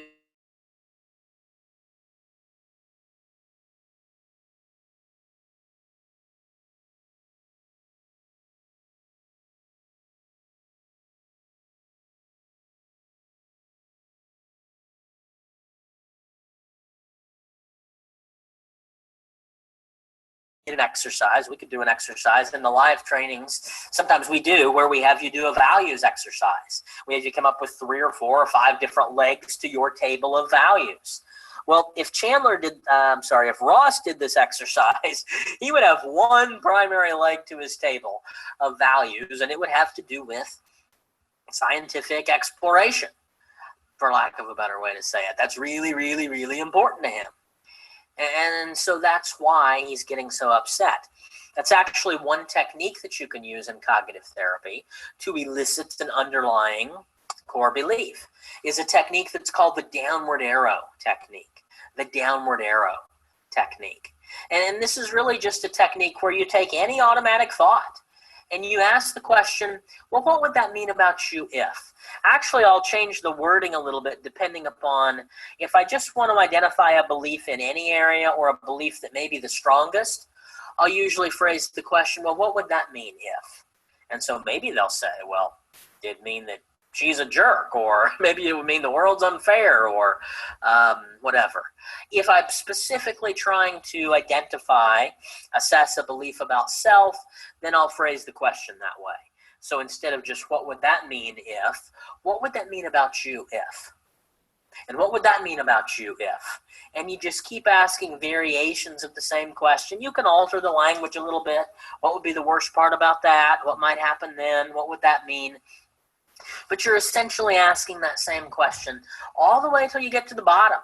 So if you're doing that with Ross and he has this thought that says, here's another thought, therapy with Ross, that says she should believe in evolution, I might ask, why does she have to believe in it? Well, maybe she doesn't even value sound logical thinking. Yeah, she can be a little emotional, but why does that matter? What would that mean about you if she's just a little well, maybe she doesn't value scientific processes. Okay, and maybe she's not as big on scientific processes as you are. What would that mean about you if she didn't? Well, maybe she doesn't value my whole life's work, what I've invested my whole life in. So, okay, and what would that mean about you? If she didn't value your life's work and what you'd invested your life, well, maybe she doesn't value me. So you get down to a belief there about value and worth. Everybody see how that works? We can do that with any automatic thought, that downward arrow, continuing to ask that question until you get to the bottom and you identify what the belief is. So there's a little bit with Phoebe and Ross. Let's see how we're doing with time here. Anything else you picked out of the clip there? We could do another follow the affect exercise, not really exercise, but when Heckles originally died and the attorney shows up and he says, he must have been sweeping. They found him dead with a broom in his hand. If you just look at the affect of I think it was Rachel and, I don't know if it was Monica, maybe it was Monica. But you just look at their affect of the girls in the clip. What does it look like they feel like? Yeah, it looks like they feel guilty, right? And so we can start there and work backwards. What distortion always leads to guilt? Well, it's shooting self and it's personalizing. So we could help them identify those specific thoughts. We shouldn't have been stomping on the floor. We should have stopped sooner. Okay, since we didn't, we personally killed this guy. Not, if you watch the show, the guy's 88 or whatever, and he's got all these multiple other quirky things going on, but we personally are responsible for this. All right, you'll never view the show Friends the same again. We could pick on a number of others there, but we're going to keep this moving. So how do we identify thoughts? Really, the technique we use there is just by using patient, or character in that case, language. We can tell a lot by language. I mentioned, as I talked about some of the beliefs, the specific language that we can attach to different beliefs. Damaged goods, or broken, or these things always lead to this defectiveness belief, or are products of, I should say, this defectiveness belief. If we're exploring for the belief, they lead us to it in that way.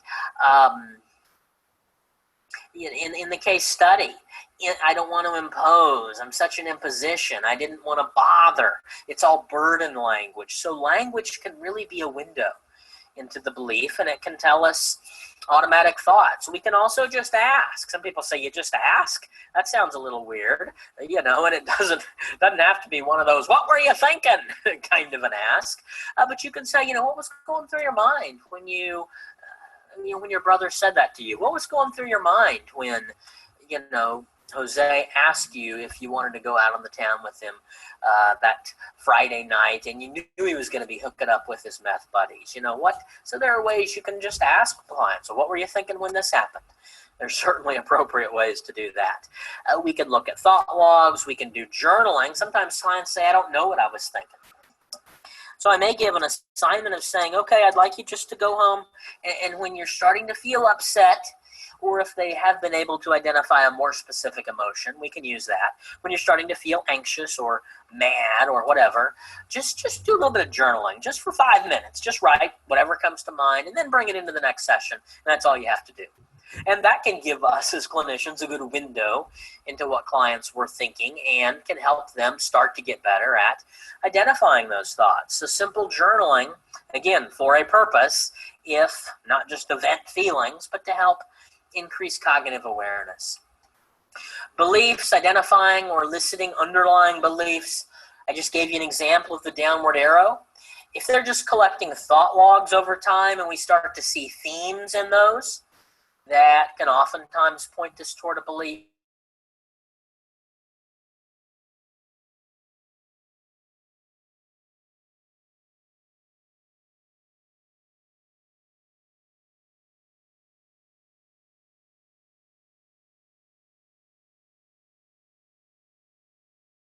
Do so, I'm going to stop. I'm going to interrupt them, and I'm going to try to identify it then. Sometimes you don't have to have them spell it out. You can tell pretty easy.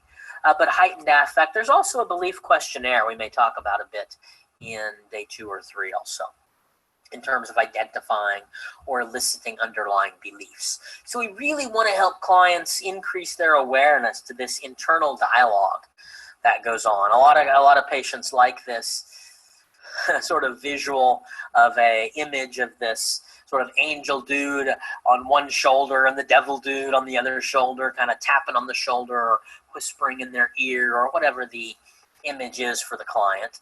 So a lot of people, this is a helpful way to really try to get in tune with what these voices, if you will, are saying. Go ahead, everybody's doing it. And then you got this more rational side that says, better think twice. you may come to regret this in the morning. So really helping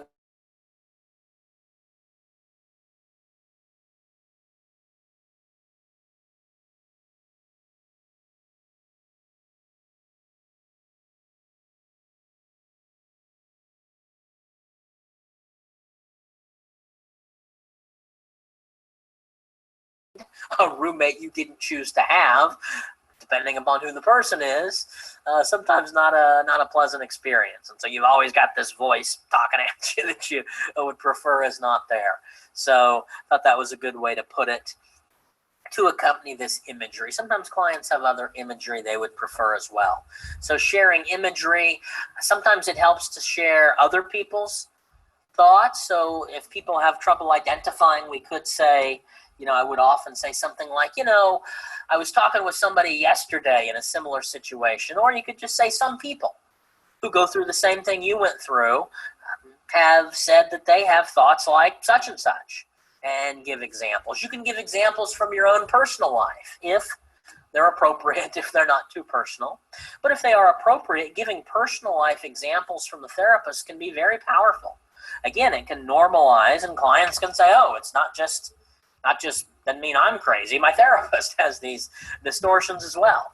So one example that I'll share with clients, it comes from when I was changing the diaper of one of my small twins, and the other one was over here sort of crying and throwing a fit, and I was by myself there trying to console her. I'm trying to change the diaper of the other twin, and I just, in my haste, I accidentally reached up and I grabbed, instead of grabbing a normal wipe, I grabbed an antibacterial wipe. And she just screamed at the top of her lungs, and I just felt terrible. And my internal dialogue sounded a little something like this. You used the wrong wipes on my bottom, and it burned really bad. You're the worst at it in the world. It's okay. Everybody makes mistakes. It only hurt for a few seconds. You're still the best at it.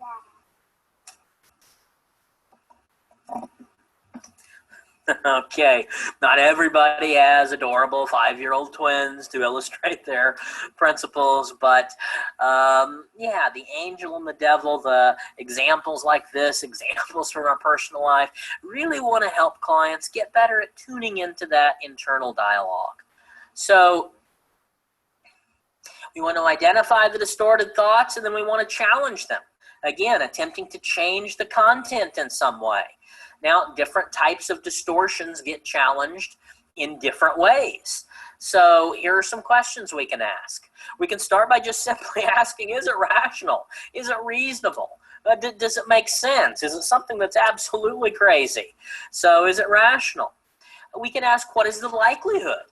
That's a good question to ask, specifically for the fortune telling and the mind reading and this catastrophic predictions. What's the likelihood this will really happen? Particularly some of those people that are more analytically based really can benefit from just, having data, having statistics, having research. I've had clients go out and research what percentage of the planes that take off actually end up crashing and somebody dies. And the statistics are staggering. They're phenomenal. Now, some more emotion-based people are not going to, that's not going to be enough for them, and we'll do other work. But some people, that really can go a long way in and of itself. Looking at statistics, gathering hard data, what's the likelihood?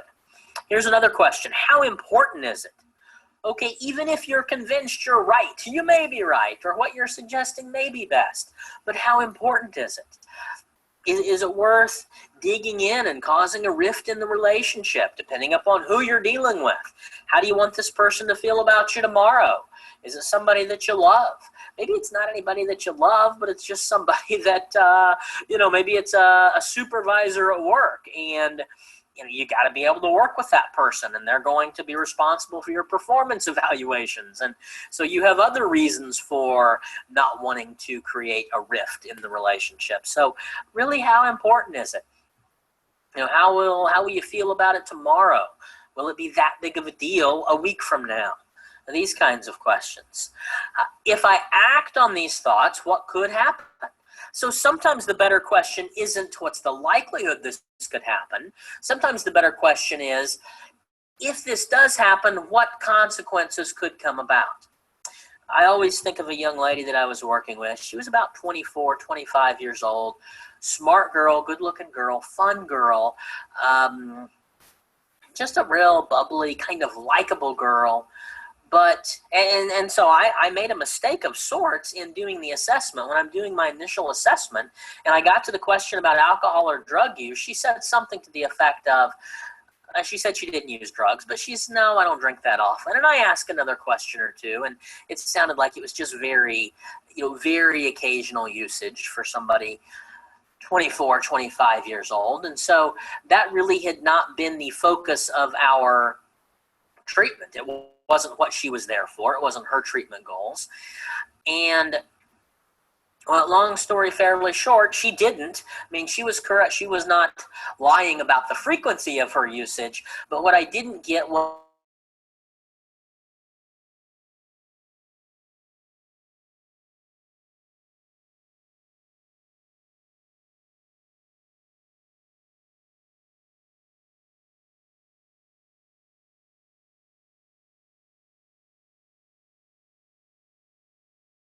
a while.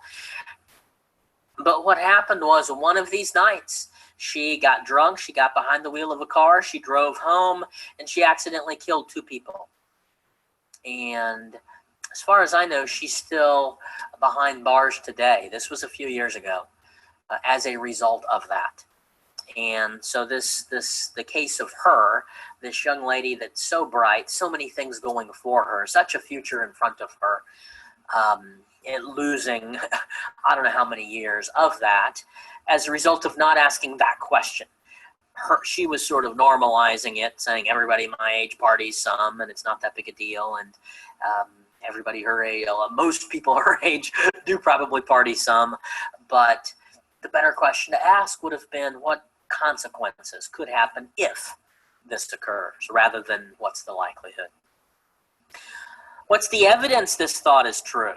So you're going to see several different versions of evidence logs throughout the course of the training. But, everybody hates me. Nope.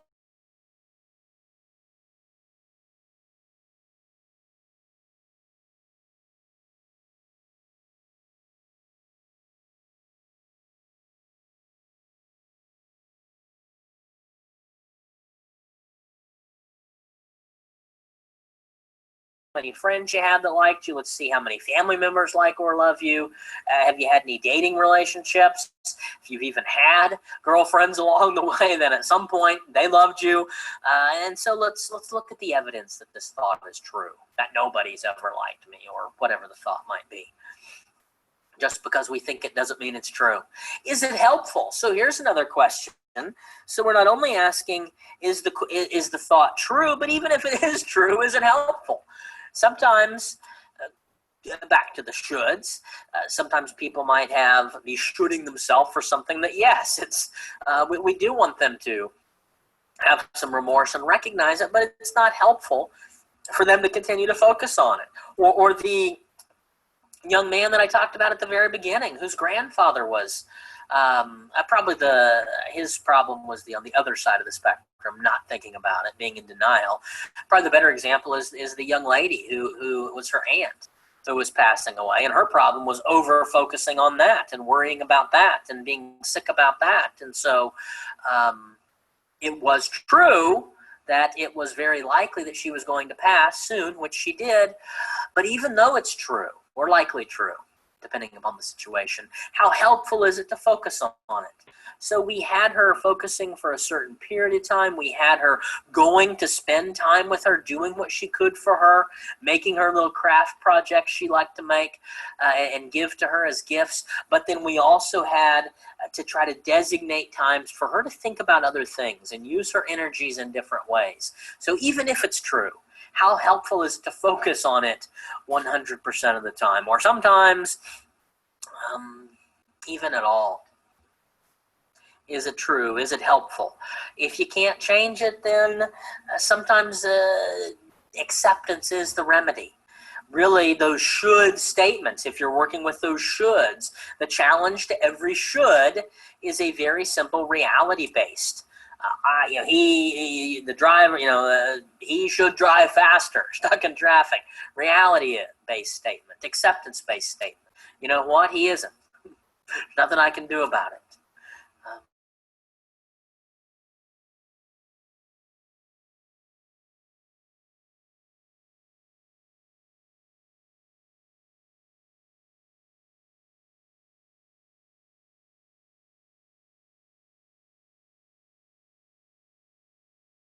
Really internalize true acceptance.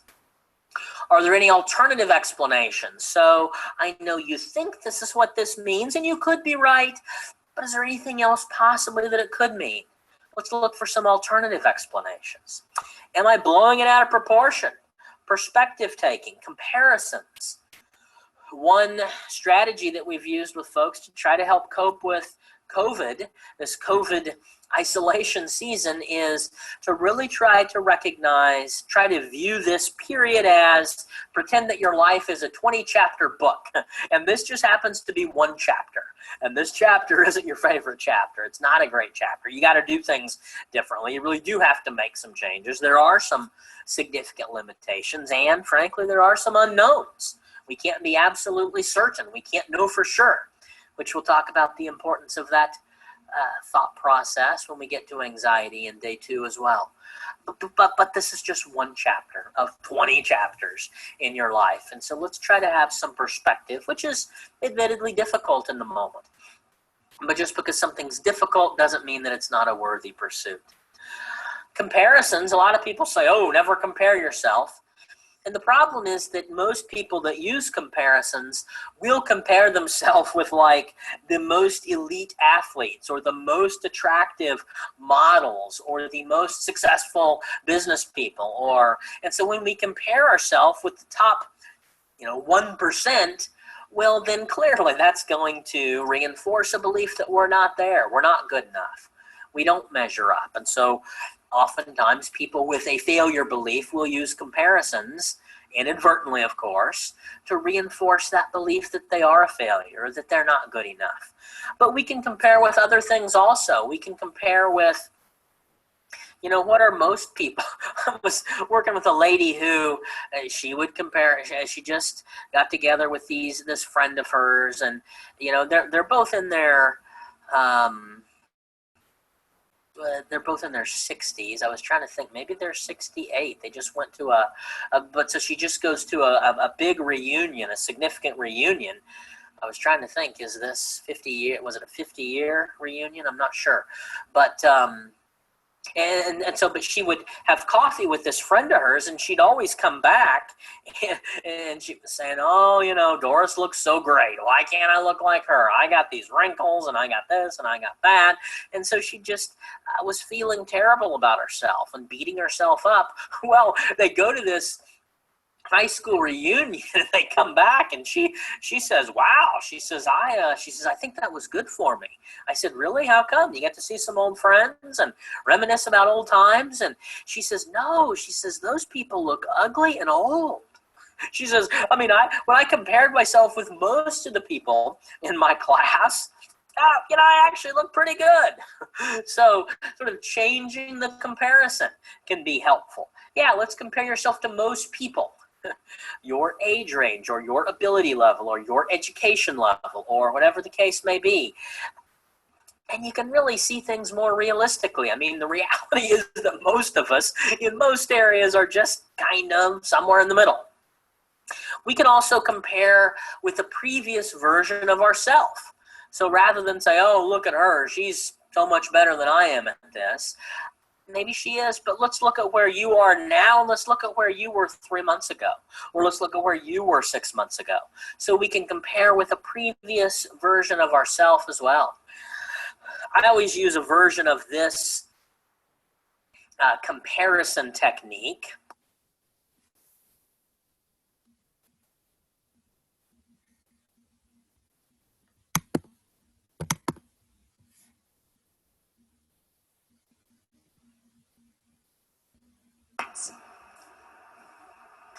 I always use a version of this comparison technique with regards to one time I was giving a conference in Honolulu. I know, rough gig, rough assignment. But I was giving a 2-day conference, and we went out to eat the night of day 1 of the conference at some Asian restaurant. I love Asian food as a rule.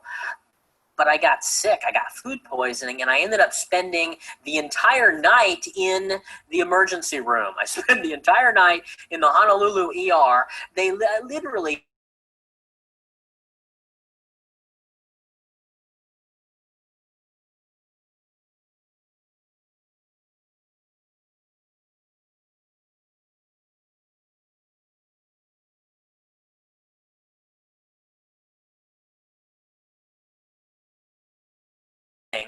that I didn't stand up. I always stand when I do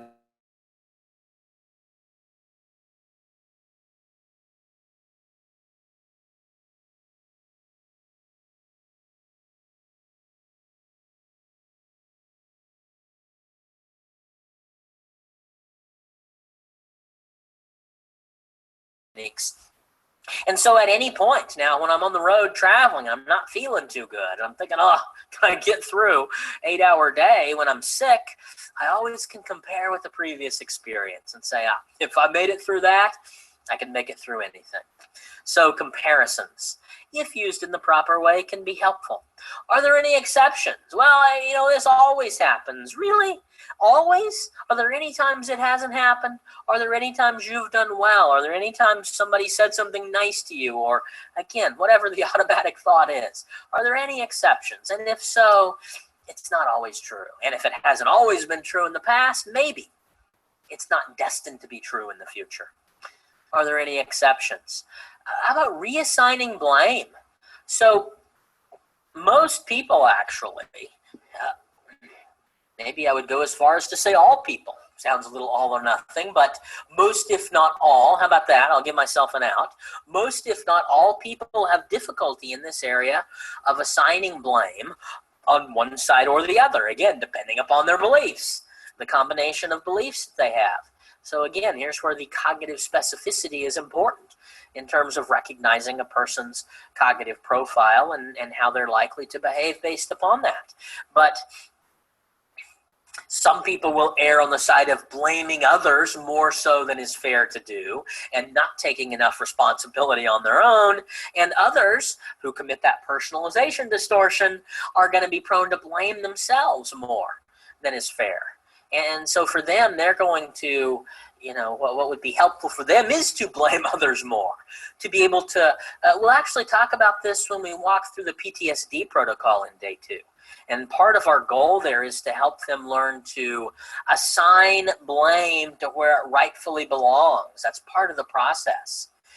We do a version of this exercise with antisocial personality disorder. I may show you that exercise on day 3, where we have kind of a responsibility pie.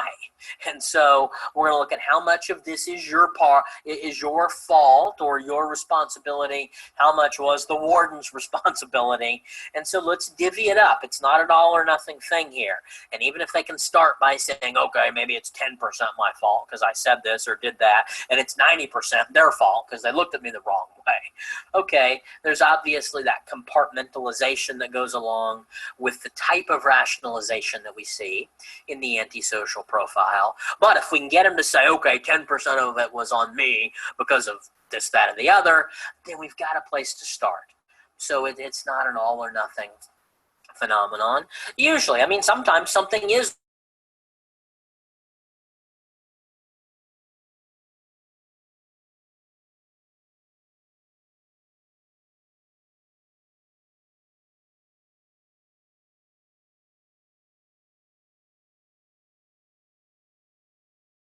get partial credit, and so sometimes in arguments we need to assign partial credit. So for personalizers, we want them to don't just say, it's my fault, I'm sorry. Don't take responsibility for all of it, but do take responsibility for the part that's yours. And so that can be really meaningful work with people to identify what part is mine, what part is somebody else's. How can I take responsibility for what's mine and not take responsibility for any single part of it that's not mine? So that reassigning of blame work is important work. Continuums, particularly useful with the all or nothing thinkers. The best ever, the worst ever. Really, let's look at who or what really is the best and who or what really would be the worst, and let's see if you fit, or she or he fits in that category. I'll actually show you an example of this on day 3 when doing some group work with borderline personality disorder individuals from a traditional CBT perspective. So continuum work. And finally, smile. Could smiling be an intervention? There's actually some research on the benefits of smiling and what it does in the amygdala. Chris Podesky talks about this some in her trainings as well. But smiling can actually have a calming effect on the amygdala. Actually, a version of this maybe it's really a completely different principle, and the only overlap is that it involves a smile. But with that distortion of discounting the positive, some people will say, well, my therapist just told me to smile and say thank you when I get a compliment, even if I don't mean it. And I've been curious about that over the years, so I've always gone out of my way to ask, well, has it helped you to just smile and say thank you? And I really think maybe half the people have said, yeah, I think it's helped. I think eventually I fake it till I make it, and eventually I make it. And probably half the population has said, no, it doesn't help at all. And I have to recognize that my sample size is probably skewed because I work with so many personality disordered individuals. But my guess is the more compelling the belief, the harder it's going to be to believe. So they're not going to be able to, they're going to discount much more quickly. The discount is going to be stronger, if you will. So really what that probably produces is, and the way I might ask clients about it is, when you smile and say thank you, what's going through your mind? When you smile and say thank you, are you smiling and saying, I'm going to say thank you, but I think she's full of crap, and I don't believe that a bit? Or are you smiling and saying